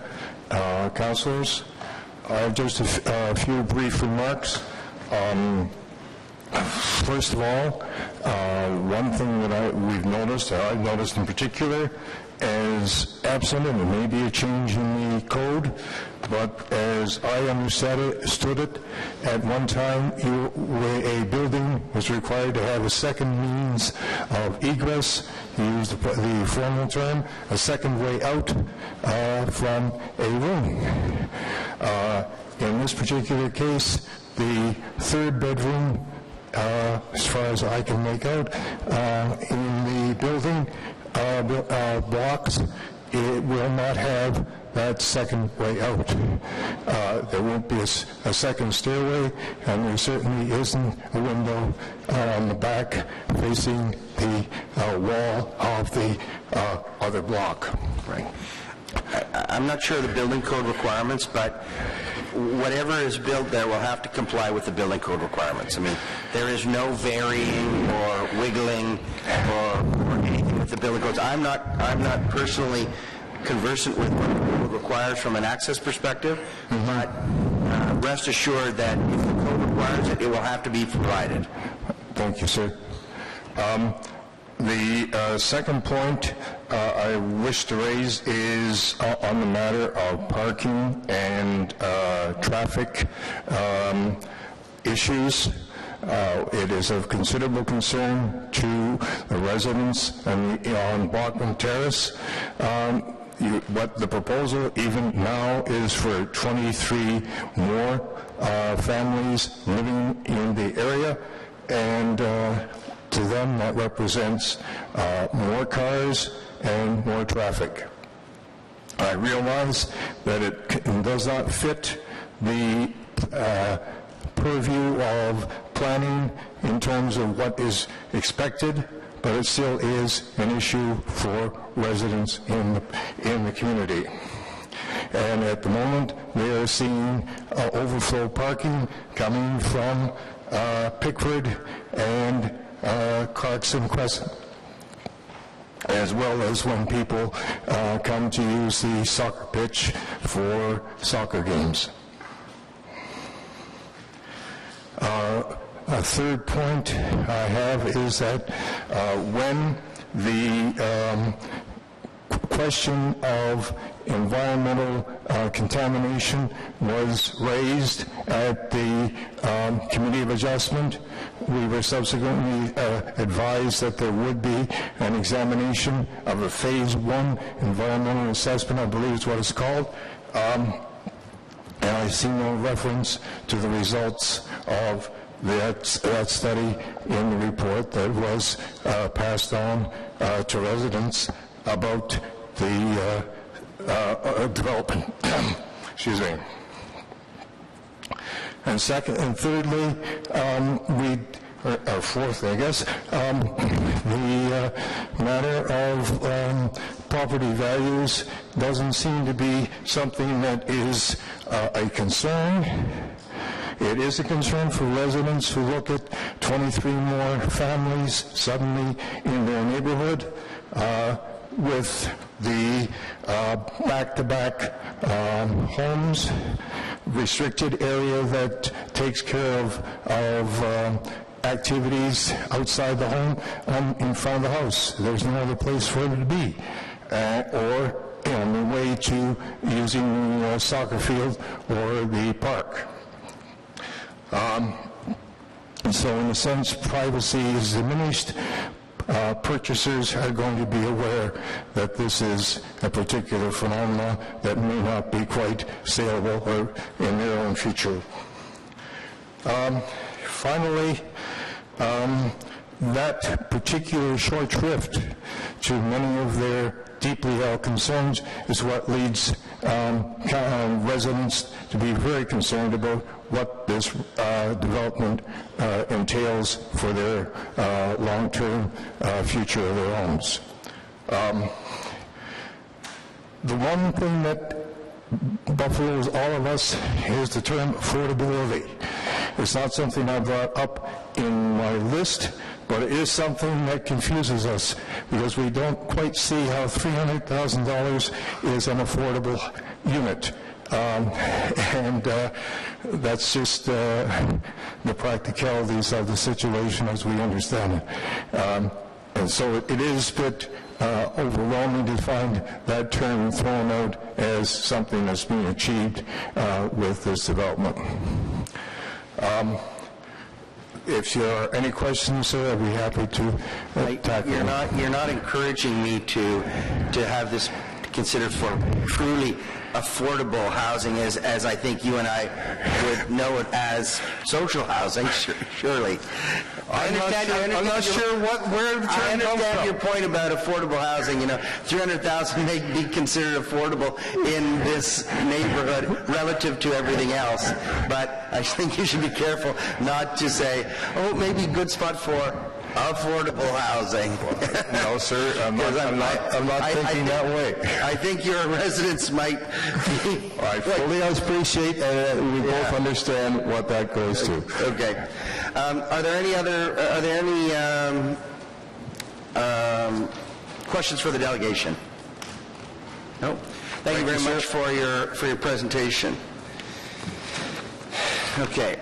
Now I'm going to apologize right off the get-go because I'm not sure I'm going to be able to pronounce these names correctly, so I do apologize. Saba Nafoya? Sorry if I didn't get that correctly.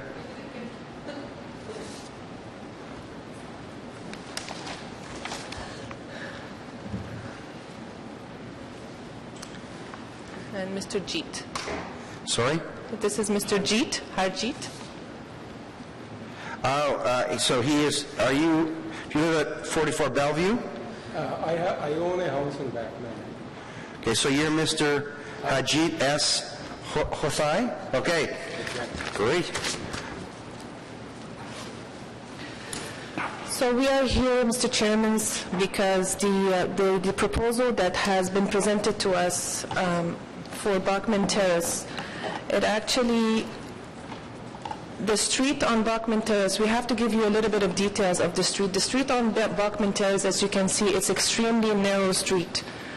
And our concern for a 23 back-to-back, which is, 18 back-to-back townhouses, and another 5 townhouses in the back of 19 Bachman Terrace, is a little bit too much, and for security reason, safety reason, snow, storage, garbage storage, where is everything's going to be going when this is going to be built on our street?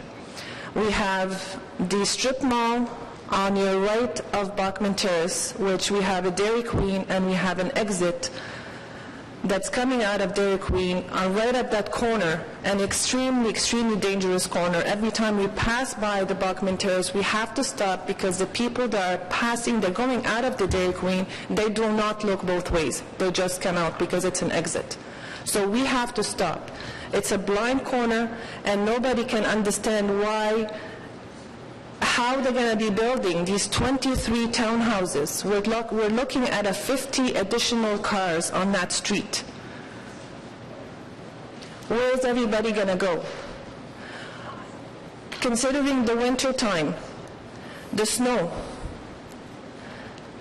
the city plow that comes from Erwin Gate to Bachman Terrace, when we have 5 centimeters of snow, let's say, they come, they plow the street, but they plow only up to the Dairy Queen because they do not come and plow the street if it's not 7 centimeters and more.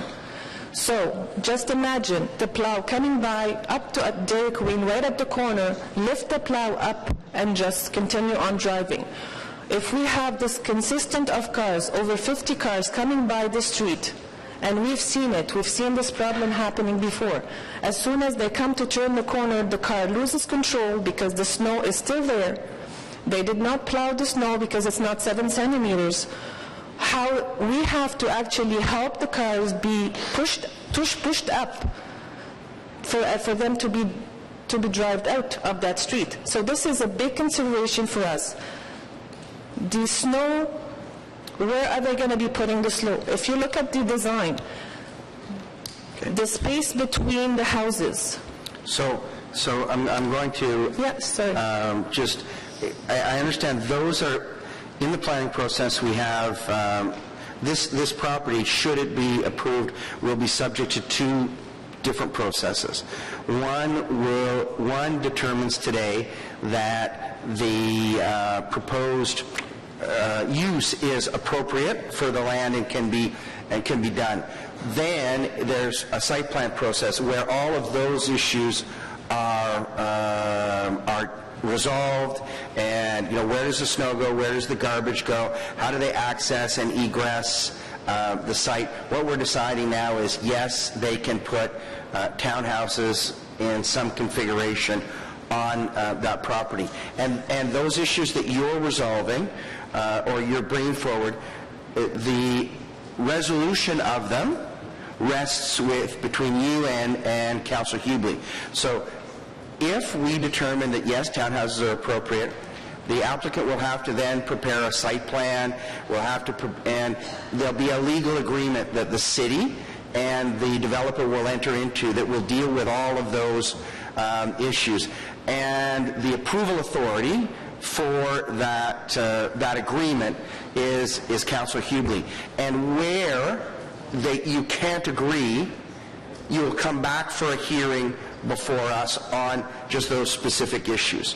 So right now, what's before us is the zoning change. The zoning to allow the townhouses to come forward. So to my understanding, that if we are allowing these we're changing from an R1 zoning to an R3 zoning. So the R3 zoning that allows to have townhouses with 3-story high in front of our houses and in the back of single detached homes. So you have in front of you semi-detached, and in the back of you, just 15 feet away, is bungalows. So I don't understand how these 3-story townhouses are going to be built only back-to-back, only front windows to be looked at in front of us. Is this a type of design that can be changed later on after the zoning has been approved? The zoning sets a building envelope. So think of it as a box that says, here's what you can build in that box, and how the zoning, how the units are designed to fit in that box. We're given an idea of what they're going to look like, but can they be changed through the site plan process? Yes, theoretically they can be changed through the site plan process, but the applicant does have an ability, if he doesn't agree with that, to come back and have another hearing before this committee. Because we're just trying to fight for something that it has been presented to us with the design, the proposal that it has been given. We're giving a 3-story back-to-back homes with flat roof that does not fit at all with the surrounding area that we are in right now. We have pictures to show you that the way that the houses are. Yeah. We have pictures to show you how the strip mall is that fit the design of the area, and now this is going to come in as just a box, flat roof, commercial type building that it's going to be within an area of residential area. And that's what we don't understand. How can this be approved for zoning change? I understand that. This is what the confusion is all about. We're here for zoning change, but at the same time they're presenting us with diagram of how the building is going to be. It's just a building. So you don't like the design? Well, we don't like anything about it. Not necessarily only the design, but it's 23 units. It's back to back. There's no backyards at all. We're not looking where there's no backyards. It's just front yards. Just front. Not even a yard. So everything that people... I'm sorry?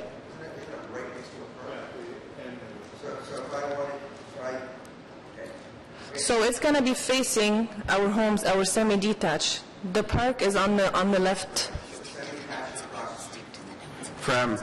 So you'd be facing the, what's on the... The 18 townhouses. Yeah, you'd be facing the top ridge, right? Yeah.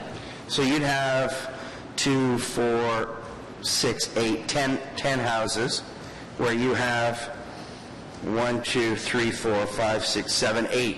So 8 facing 10, right? That's right. Right. But this is 8 facing 10 that are attached to each other, only windows in the front looking at us. Right. So when we're looking at parking issues, there is no basement in these townhouses. People were going to be storing their stuff in the garage. So where are they going to be parking their car? In the laneway. If people have more than one car, where are they going to be parking? On the street. There is no room for parking on the street. Okay. So this is our home. This is the semi-detached, if you can look at it. Yeah. I've got Google Maps. I'm looking at I'm looking across the street at Bachman Terrace right now. So. Yeah. So. Now, if you're going to look at the area where there's going to be soccer games, when there's a soccer game going on, all the parking is going to be gone. So where are these extra 23? So what you're saying is, because of the traffic and everything, there should be no development. No, not at all. We're not saying that we don't want any development at all. We know that it's going to be developed. We're not, naive about it.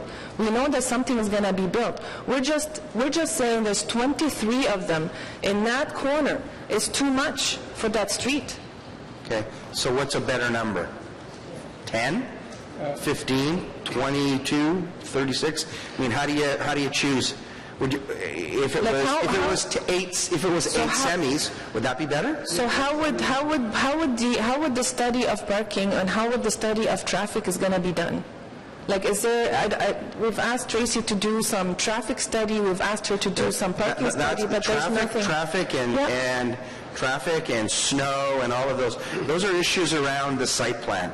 How they can get it to work or not to work. So all of those issues, whether it's 8 semis or 10 towns, the addition of the cars, the addition of those 2 would be subject to an analysis of can you accommodate that? How is the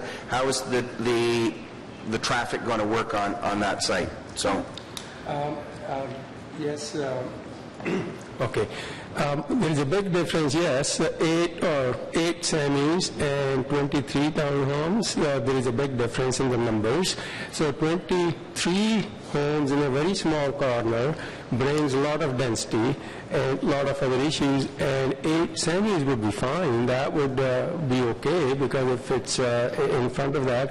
Now, the other point I wish to raise is, if you see the 5 townhouses on the 19 Batman, the lower 5 townhouses, they're only shown as, because of the dimension involved, they're only 15 feet away from the neighboring lot. There are 2 empty lots, and Sandy, who couldn't be here, but she has sent a written brief, not sure if you have read it. They're only 15 feet away from a lot line, and if you draw the angle from the lot line to the top height of these semis, that angle is about 66 degrees, 63 to 66, and one of the urban design guidelines specifies that it should not be more than 45 degrees. The reason being, it's a tall building standing right into your backyard. It invades your privacy, and it also invades any sunshine you might have. So that's a tremendous effect. And the other point I like to bring is this neighborhood is very green. Even the semis have about 1,250 square feet of green space. And I've calculated the green space. These, the way they're proposed, these 22 townhouses, even with the removal of 2 townhouses, which is the revised application, the green space is still less than 200 square feet. So there is no green space in the back. Front, people have AC units, they might do barbecue because there is no rear yard, so there is very little green space. So there is no real blending in of this structure with the rest of the surrounding homes. And again, Now, Sandy and the other owners of single bungalow, I had discussion with them.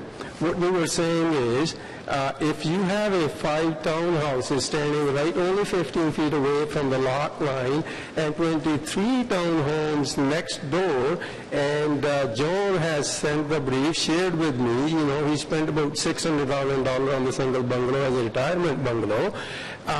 So it's not hard to see how the value of his bungalow won't be affected. So it would affect their prices, and it would affect the surroundings. So so our major concern is it doesn't really blend in with the rest of the surroundings, and it would have a negative impact. And again, the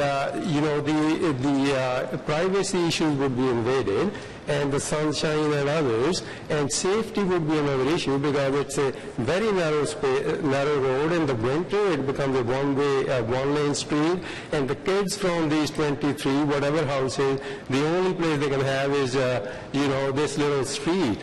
And again, it's going to cause, and Sandy has raised some emergency concerns, in case there is a fire. So the other issue we have raised in the brief is the cutting down of large trees. According to the proposal, they have already cut down a number of large trees. I guess in that picture is not shown, but on that side they're like 30, 40 years old, really very majestic looking, very large trees. And according to the proposal, if approved, they'll cut down 17 more. And again, I was going through the urban design guidelines and the official plan, and it says it really encourages not to cut those trees, keep the streetscaping, landscaping, it encourages. It says, intensification is a good objective, but as long as the streetscaping, landscaping, compatibility, negative impact. So this proposal does all of those. Will they have to prepare through the site plan a tree preservation plan, or identify what trees will have to be preserved through the site plan? Yes, they will. So those issues, the problem is these applications aren't merged together in one. So we're deciding on one thing today. We're deciding on whether or not some form of townhouse development is appropriate. The tree and the landscaping issue will be dealt with regardless of what type of development occurs here, unless it's single family, because single family doesn't require a site plan. Will require a site plan, and all of those issues, trees, landscaping, traffic, garbage, laneway, snow, will all be canvassed through those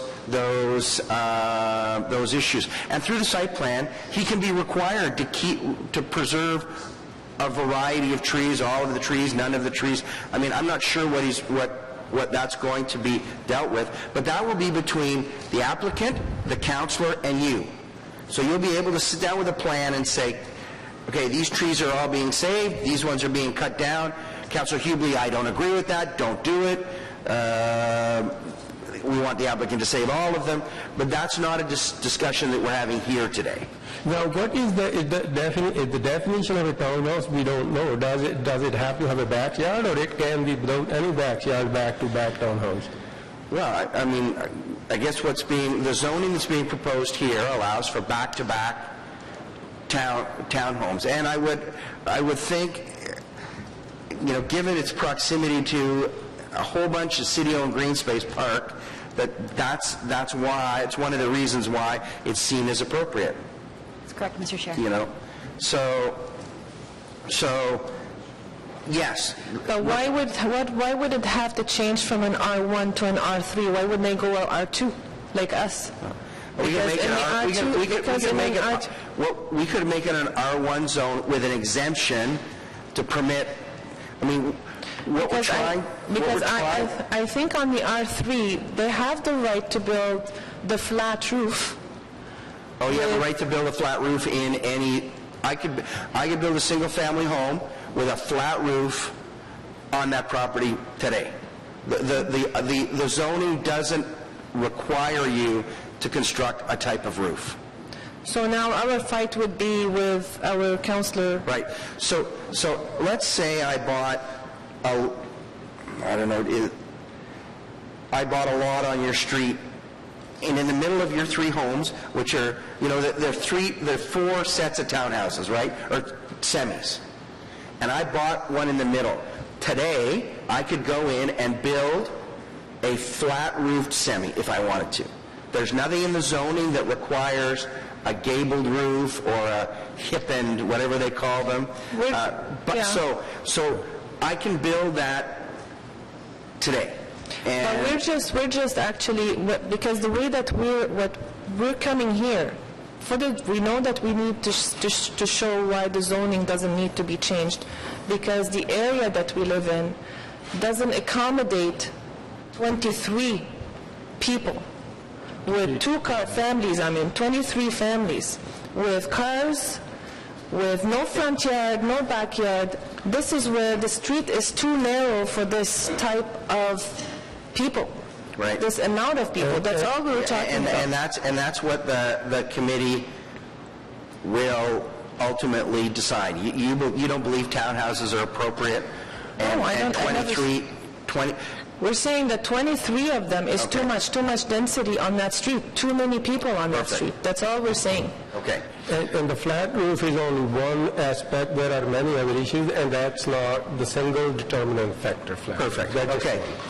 Are there any other? You have a question, Councillor Hubley? Just through clarification, Mr. Ajit mentioned about the tree cutting. The trees that have been cut to date were given permits from the forestry department. They were dead or diseased trees, so they were cut down for the safety of the neighborhood. There was only a few of them. It was all supervised by forestry. They were not full-growth majestic trees. They were dead or dying trees. The remaining trees, as the chair pointed out, will get dealt with as part of the site plan, and the city tends to try to preserve every tree that we can. Okay? Thank you.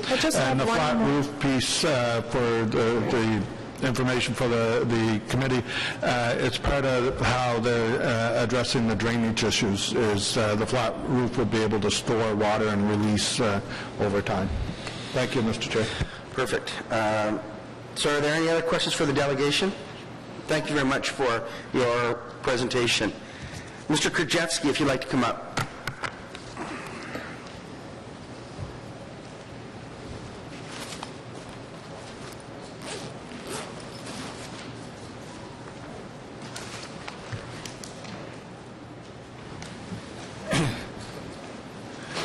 Good afternoon, Mr. Chair, members of the committee. David Krajewski from Stantec Consulting on behalf of the applicant Tega Developments.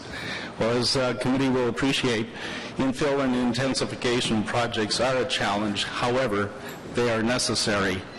The city's official plan and the provincial policy statement encourage municipalities to make efficient use of land and services and to look at underutilized sites for additional housing units. This site is an underutilized site. It's a single detached dwelling on a property that has 115 meters of frontage, about 3,400 square meters of lot area. On the street, there are 4 existing single detached dwellings, including number 19 Bachman, and across the street there are 8 semi-detached dwellings. There is also a secondary access to commercial property across the street that fronts onto Hazeldean Road. There are lots of amenities in the area, including a park adjacent to the site. There's public transit at the end of each end of Bachman Terrace that residents will have available to them. Tega Developments is an Ottawa-based builder-developer that has done a number of 3-story townhouse projects elsewhere in the city, including Canada, but also on Carling Avenue, for example. And we don't want to talk about his other developments, though, do we? Beg your pardon? We don't want to talk about his other developments. Okay. What I want to say is... Let's stick to the low-rise and not the high-rise. What I want to say is those 3-story projects had flat roofs, and they were adjacent to and behind existing single detached dwellings. They were infill as well as this is, and they were deemed compatible with the adjacent area, even in neighborhoods older than this area in Canada. Tega's initial application was for up to 25 units on the site. And we filed a site plan concurrently with the rezoning application that showed how the site could work. The project, as been noted, has 3 stories with a flat roof. Through 2 public meetings in the community that were held, it was apparent that density was the #1 issue. And rather than take the matter to the OMB or whatever, TEGA agreed to reduce the number of units by 2 from 25 units to 23. This has several advantages, apart from density being the #1 issue with the residents. It changes the streetscape on Bachman Terrace because instead of one building with 10 units in a row, it becomes one building with 5 units and the second building of 4 units facing the 8 semi-detached homes that we've been hearing about.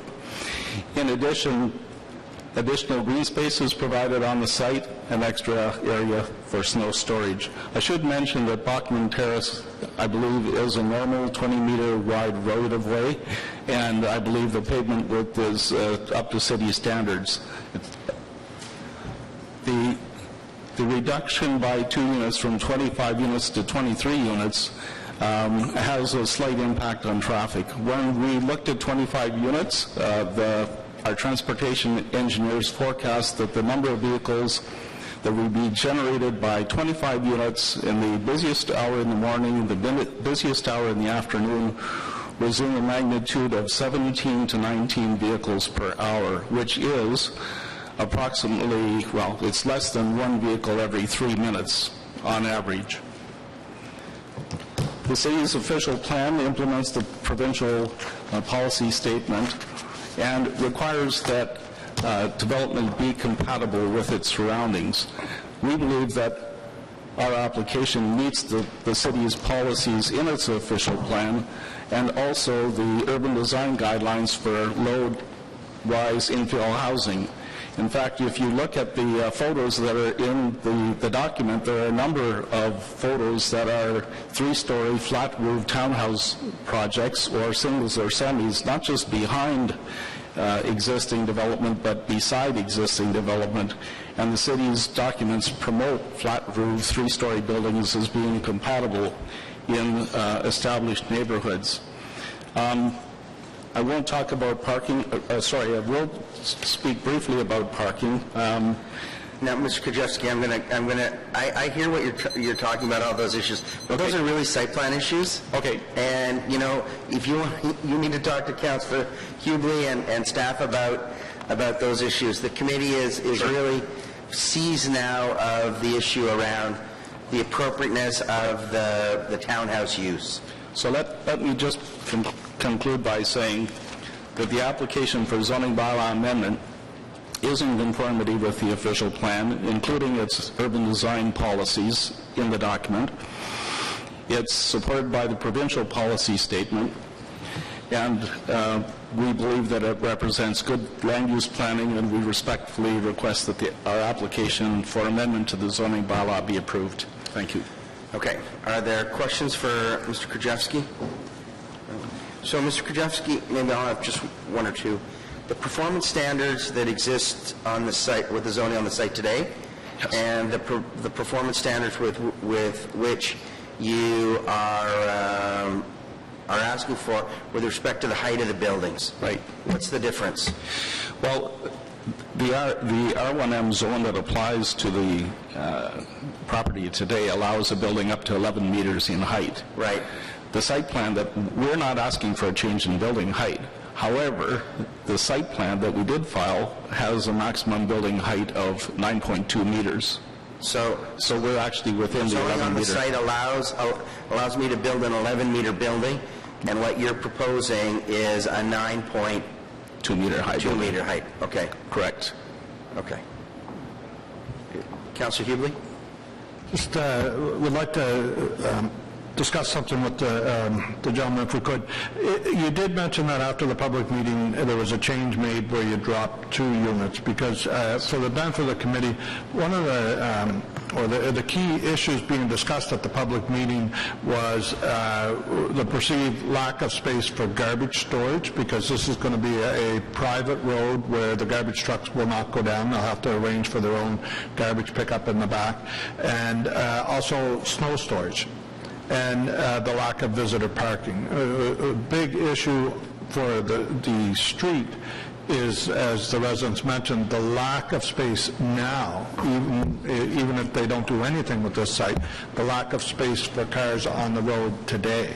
So I just would appreciate if you could discuss how the removal of 2 units you feel will address all that. Because to me, if you're going to use it for 2 cars for visiting, then you're not using them for garbage or snow. No, that's correct. And really those, and I don't want to, but those are really site plan issues. And I mean, Councillor, you could decide, you could, if you wanted, when that agreement comes in, say, look, you're required to remove, to not store the snow, but to remove it as a condition of the site plan. You could also say that, you want containerized garbage on a pad, where their service comes in rather than at the street. I mean, those are techniques that...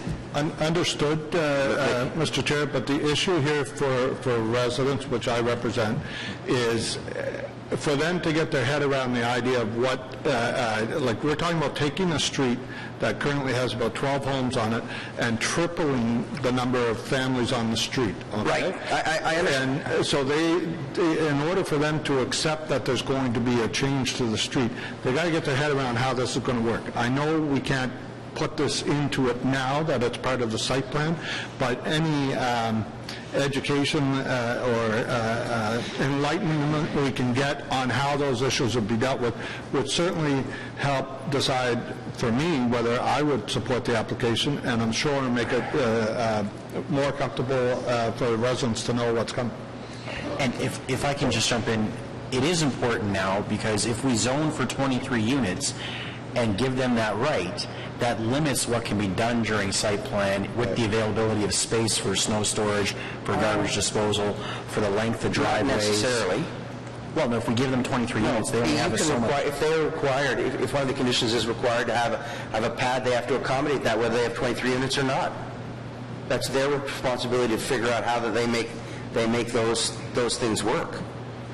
They get an envelope within which to build, but you can say, look, you have to containerize your garbage. You have to have a garbage pad, and if that garbage pad means that they're or snow storage or visitor parking, or more visitor parking in the performance standards, they'll have to provide those, and it may require them to rethink how they do their development. That's a reality of that process. So you just said garbage or visitor parking or snow. I'm telling you it's got to be all. Whatever the issues are. Whatever the issues are in totality. But we don't have the ability at site plan to say this can only be 15. Once we take everything into account, this should only be 15. So we're kind of boxed in that when I make a statement in the next step, when we start to talk to staff about this, if I say that I can't support this because what I'm visualizing this being is overcrowding, too much density in the area, we're stuck. Even though it could all get worked out at site plan. So what you would do is you would say, well, right now, if you want more visitor parking, you should move a motion to state that the visitor parking should be X. I mean, that's a performance standard in the zoning that should be provided. If they have to provide a pad for containerized garbage, those are legitimate site plan issues. And if it results in a reduction in the number of units to accommodate those, they have to figure, if they can't accommodate 23, if they can't accommodate 20 units on the site because of the other site plan issues, that's their problem. They firmly believe that they can handle 23 units and all of those issues. But, so that's the mechanism is to change those performance standards, because all they have an envelope. we're creating an envelope for them. If they could figure out a way to build 40 units in the envelope, but they can't, or 10, I mean, they can make the, they can, in We have the a envelope, they can make defibrillator it in the bigger. building, I hope? What's that? We have a defibrillator in the building, if you can talk 40 They units? can make it, they could make, let's say they make the buildings twice, the units twice as big. Right. They still have townhouses, they still have the use, they meet all the performance standards, they now have half of the number of units, same size of buildings.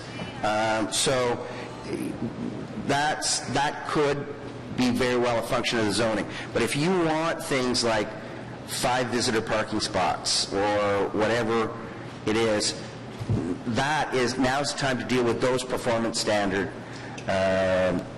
issues. Okay. So I'll save my comments until when we talk to staff? Yeah. Thank you.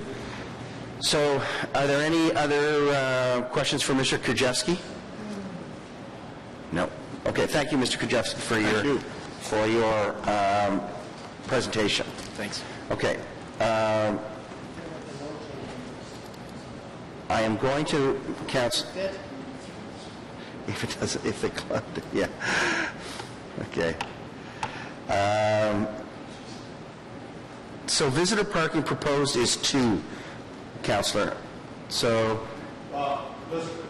if you'd like... Visitor parking for 2 plus garbage plus snow. So, Mr. Chair, I'm more than comfortable waiting till we talk to staff if you would prefer that the applicant doesn't discuss those issues now. No, we're done. We're on now to the performance standards. What I was saying to you is that if you want to change the visitor parking number, now's the time to do it. So, sure.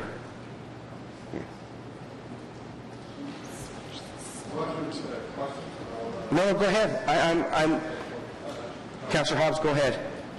Thanks, Mr. Chair. I just have a question for staff, but I'm just not sure. Sorry, Mr. Wise, what are you doing? This lady came up and talked to me. Yeah, I just want, there is a slide that shows the parking as it is on... Ma'am, the committee's not, I'd ask you to go back to your seat. The committee's finished with delegations. We're in questions of staff, and Councillor Hobbs had a question for Mr. Wise. Thanks, Mr. Chair. Yes, so I know that the infill policies that we have in place in the urban area don't apply here, but I am concerned about changing an area, and especially in a sort of a really restricted area like this with a very small street, really changing the character of the street by adding townhouses as opposed to what's already there. And I do recognize and appreciate that the height is the same, and so a lot of in terms of that kind of character, it remains. But I think adding townhouses is a different animal, and especially in such a restricted space. So I was just looking for your comments on how that does sort of fit in with the character, or why would we would be looking at doing that on this particular street. Through the chair, Councillor, this area here is within very close proximity to an arterial. It's very close to the proximity of both Eagleson and Hazeldean roads, very significant. Do you want to pull that microphone a little closer to you so we can hear you? And I get that, but it's more in terms of the sort of the look and feel of the neighborhood. When you're looking across the street, you want to look at sort of similar dwellings to what you have. And I know the height is there, but I think a townhouse development is a different look and feel when people have been living in an area and something's being added. So it's more about not whether it fits in as people can get in and out, but just how it looks and the overall character of the neighborhood. And that's what people bought into on the other side of the road, and now they're getting something different. So I just was from maybe so it is not so much the overall question of cars and visitor parking and so on, but it's just character.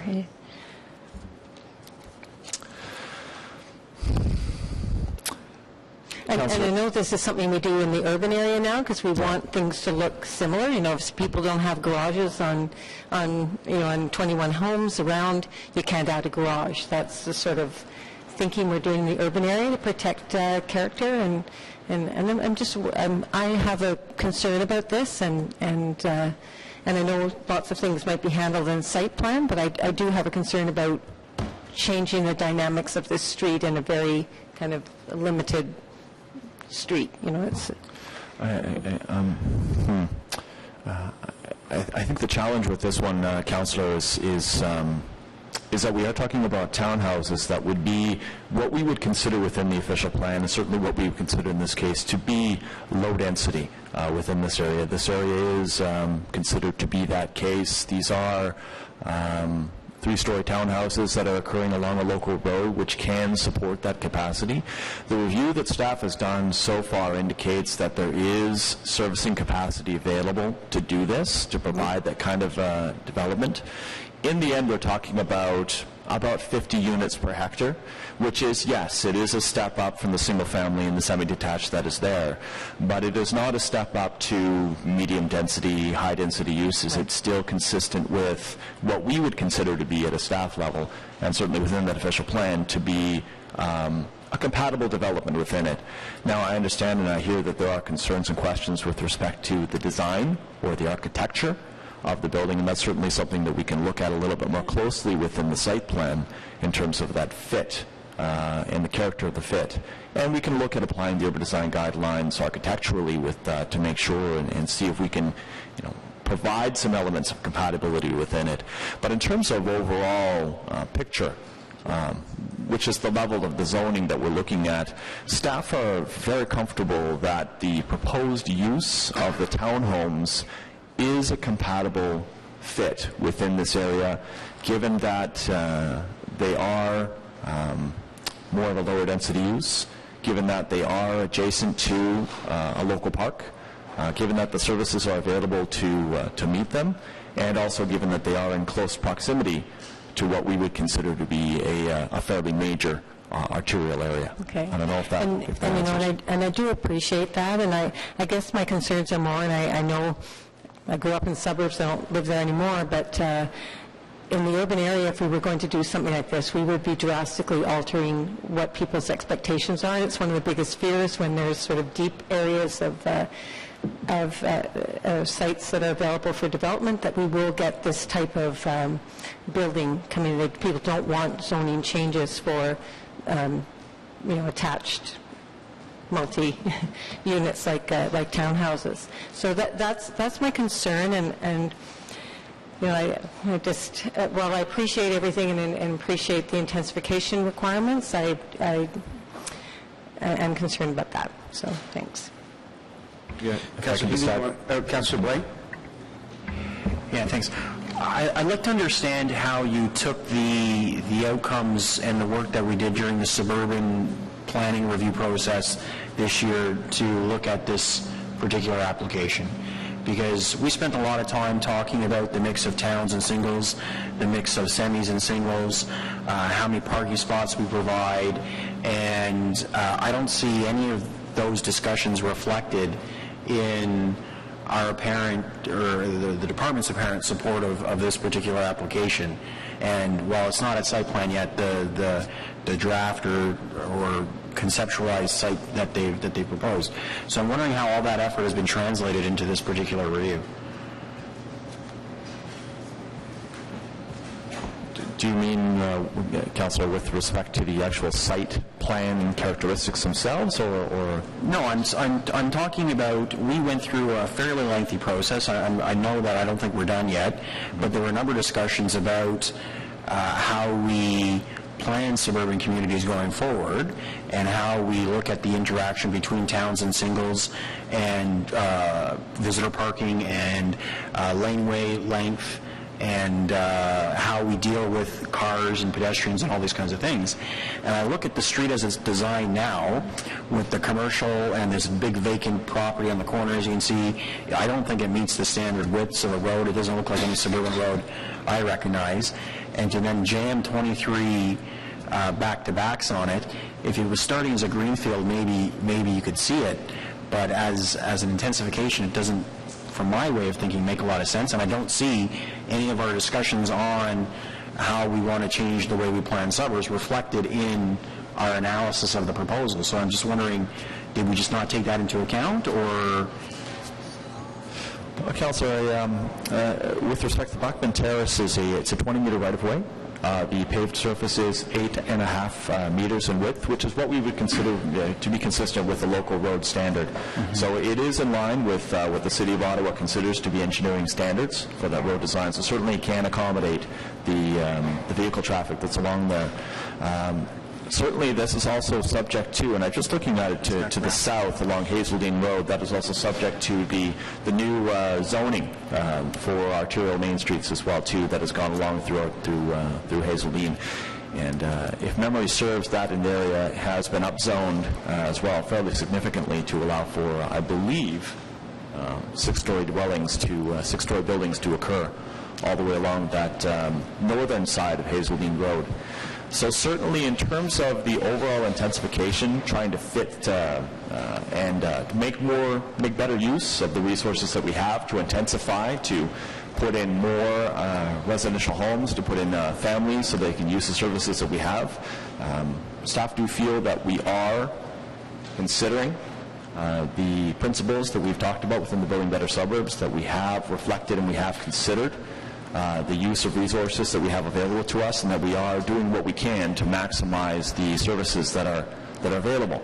The roads, the water, the sewers, the infrastructure, the parks, and certainly the proximity to redeveloping Arterial Street as well too. Yeah, I'm looking at a Google Street View, and there's no parking on one side of the street already. Which tells me that they're already having on-street parking issues if the residents have already asked for on-street parking restrictions. The road is in generally poor condition. It doesn't look like a typical width, and you've got an empty or derelict property kind of kitty corner to it, which I just don't. Anyways, I wouldn't want to see this in my neighborhood. I don't see how you can fit 23 families onto this site. Maybe 10 towns or semi-detached or something like that in an L shape, but to do back-to-backs with a private road on here just doesn't seem to make a lot of sense for me.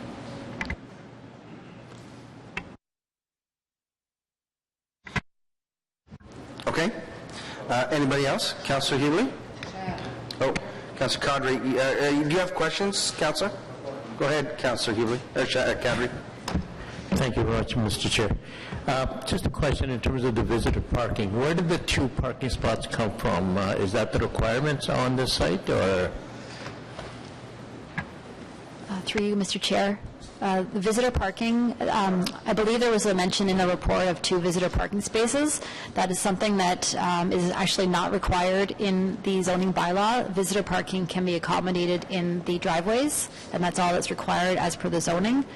The applicant at one point had suggested that they could provide an additional 2 visitor parking spaces just to alleviate some of the concerns from the residents. Okay, coming back to your comment about the laneways could accommodate visitor parking, what is the original parking requirements on this? Is it 1.2 units? It's one parking space per dwelling unit, and based on the fact that they're townhouses in a planned unit development, the visitor parking can be accommodated as long as each unit has a driveway, which they do. So visitor parking would be accommodated in each individual driveway. Okay, coming back to the question that Councillor Blair was asking about the work that Councillor Harder and myself and other councillors are putting together in terms of suburban planning, are the laneways long enough to accommodate a full vehicle without encroaching on city easement and any of that kind of stuff? Yes, they are. They are? Yes. So they could accommodate an SUV, for example, without encroaching on the city easement portion of that? The driveways that front and that face Bachman Terrace, that face the semis, could actually probably fit 2 cars, but the second car would be on the city's right-of-way. But 1 car for sure can fit within on the private property. Okay, and that 1 car on the laneway, you're saying it's visitor parking? Yes. All right. In terms of the street width, as somebody just mentioned about the one side, there is no parking available already. Where are we going to talk about accommodating more vehicles on that street? I know it's a site plan question, but my concern is, as somebody mentioned, the fact that if you cram in 23 units and then afterwards work backwards to see what they can afford or what they can build or not, to me, is really not the right way to look at this development.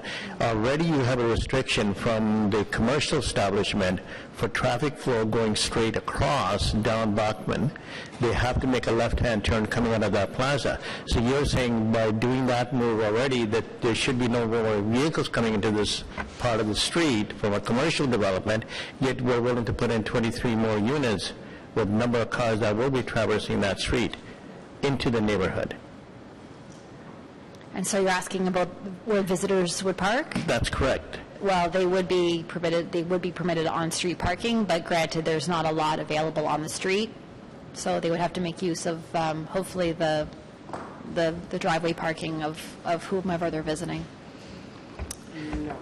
Thank you very much, Mr. Chair. I don't agree with that answer, but the problem I have is when you put in 23 units and, according to traffic studies and everything else that it says, well, only 10 cars of that 23 units are going to be parking on the street, I have a problem with visitors coming into the neighborhood. When you put 23 units or 23 families in, you can rest assured that there are going to be visitors coming into those units, whether it's on an Easter weekend, whether it's on a holiday weekend, what have you. And you're going to congest that street, because already the city has said to that street, no longer can you put any commercial traffic that is coming through the Dairy Queen, for example, straight through the community, yet we're willing to put in another number of cars through that street beyond the visitor parking also, just the residents themselves. If that street can't accommodate whatever number of cars come out of that shopping center, which is basically the Dairy Queen, how are we expecting to have that street accommodate more vehicles from 23 separate units? Through you, Mr. Chair, I believe, and the Councillor Hubley can correct me if I'm incorrect, but I believe that restriction for the left turn coming out of the Dairy Queen, I believe that was put in as a request by the residents. I don't believe that was a city-initiated project. I believe the residents were concerned about the commercial traffic driving down, and that turn was put in. That was with cause from the residents, that their street couldn't afford any more traffic running through their neighborhood. That's why they requested it, and that's why the city agreed to it. Now we're coming back to those same residents and saying, well, 23 more units can be accommodated on that same street. Anyways, that's a different discussion, I understand. Thank you for your answer. Councillor Harder. I just have to go back to there's many issues I could go back to, because, we're how many months now into the Building Better, Smarter Suburbs? 10 months? Okay. And I feel like we haven't learned anything. Or we don't see where we're going, and yet we know where we're going. Last week I was briefed on how things are looking, where we're going to go, and really the spread out of the work over the next full term, there's that much to be done. But one of the very fundamental issues that we talked about was the parking, was the ability for people to live, was the expectation that people weren't going to have cars. This is not Glebe, it's not Sandy Hill, it's not Hindenburg. People are not going to be able to walk. They're going to have cars, so we've got to admit that. So there's not going to be parking in the laneway, and I'm very surprised that you say that the length isn't big enough for a Honda CR-V, which isn't even a big SUV, but it's a very common vehicle, more than a Honda Civic in the suburbs. And then to say that that's where the parking for the visitor is going to be, it's just not going to happen. So I know that until we make changes that we know have been issues in the suburban areas, and we actually approve those changes and have a direction, I know that you can't work with anything that isn't the information that you have. But us, in particular the ones that have been working on this panel, and around the table, there's Councillor Hubley, Blais, Councillor Kadri, and myself, who have been, we're not on the Building Better Suburbs. That's what I'm talking about. I'm talking specifically on the Building Better, Smarter Suburbs. And one of the other things we talked about is how we do the density. I remember that Councillor Kadri got involved in this because of his Fairwinds. his back-to-back, side-to-side, issues with the trees, issue with the parking, issues with the snow removal, issues with everything. I have also a product that is probably easier to manage because it's out in the middle of nowhere, like it's surrounded by rural. But we know we had the challenges there with sidewalks and all of that kind of stuff, and parking. And just this week I got an email from somebody who's making those same complaints, and there's nothing I can do about it. In this case, you've got a handful of people literally that live on a very small street, and because we have the density targets and that, we're in a position where we can say, well, this fits. I don't think it fits. I mean, I didn't need you to come out and tell me that, but it's nice you did. And I'm not going to be supporting this.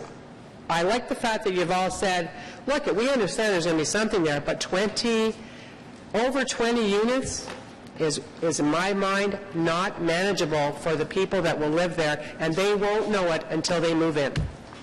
Thank you.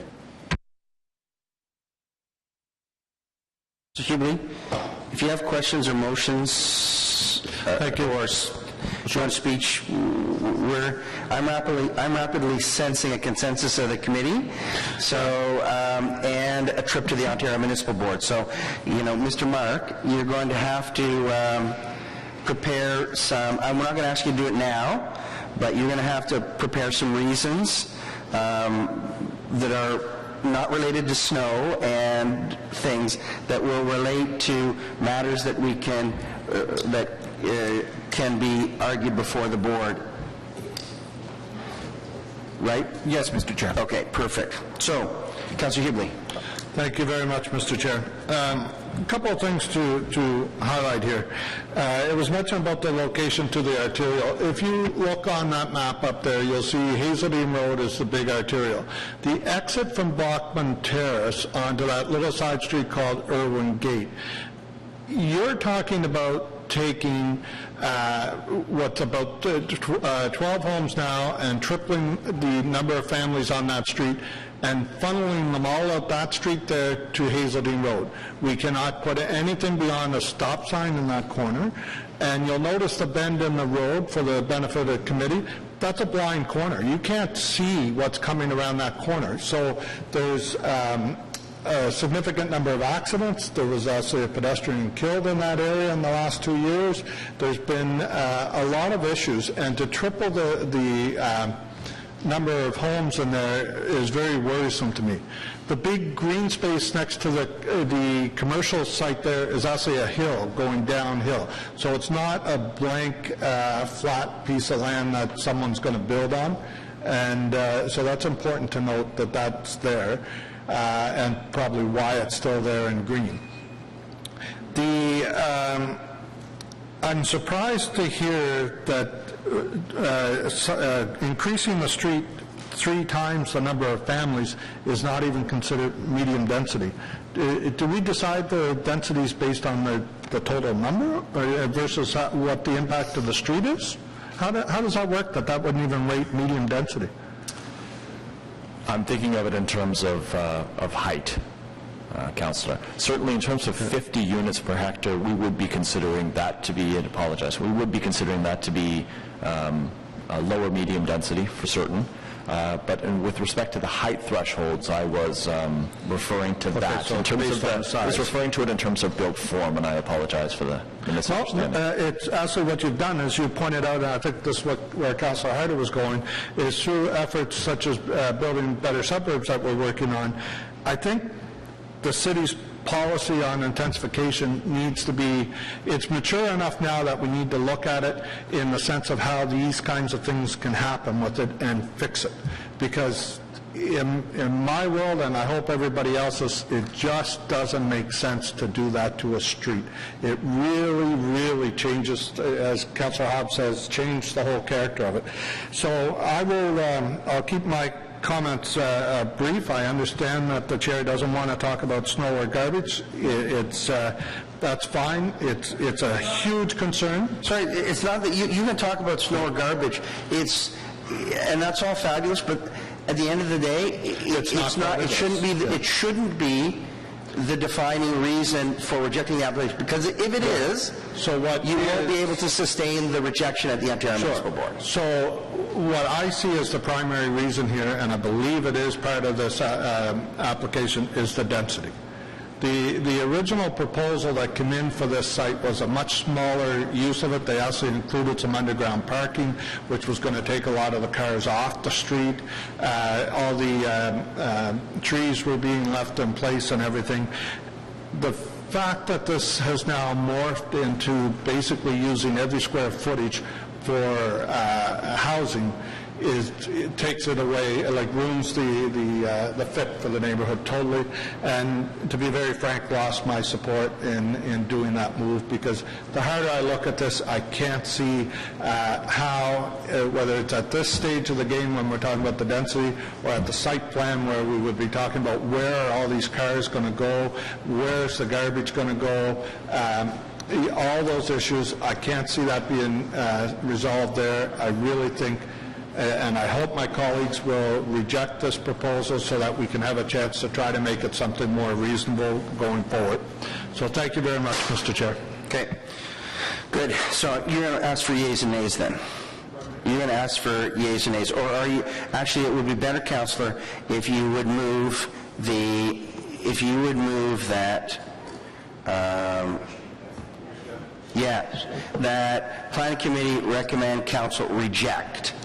Then so be moved that ask committee to reject this proposal, please. Okay, reject.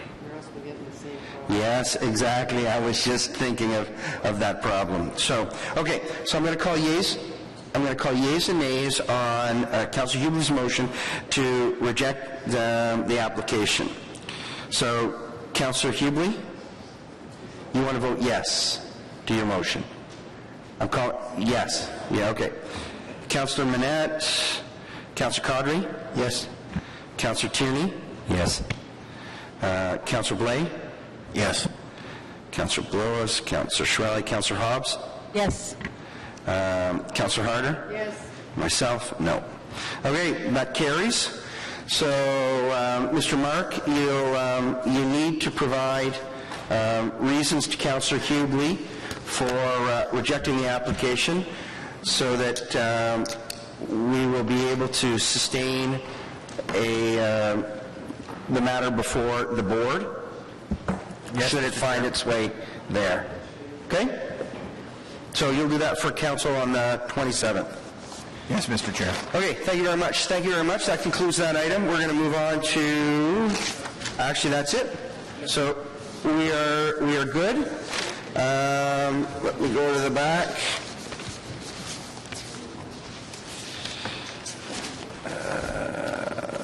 Okay. Any notices of motion for consideration at the next meeting? Any inquiries? Other business? Members of the committee, we're back here on the 9th of September. So we are adjourned.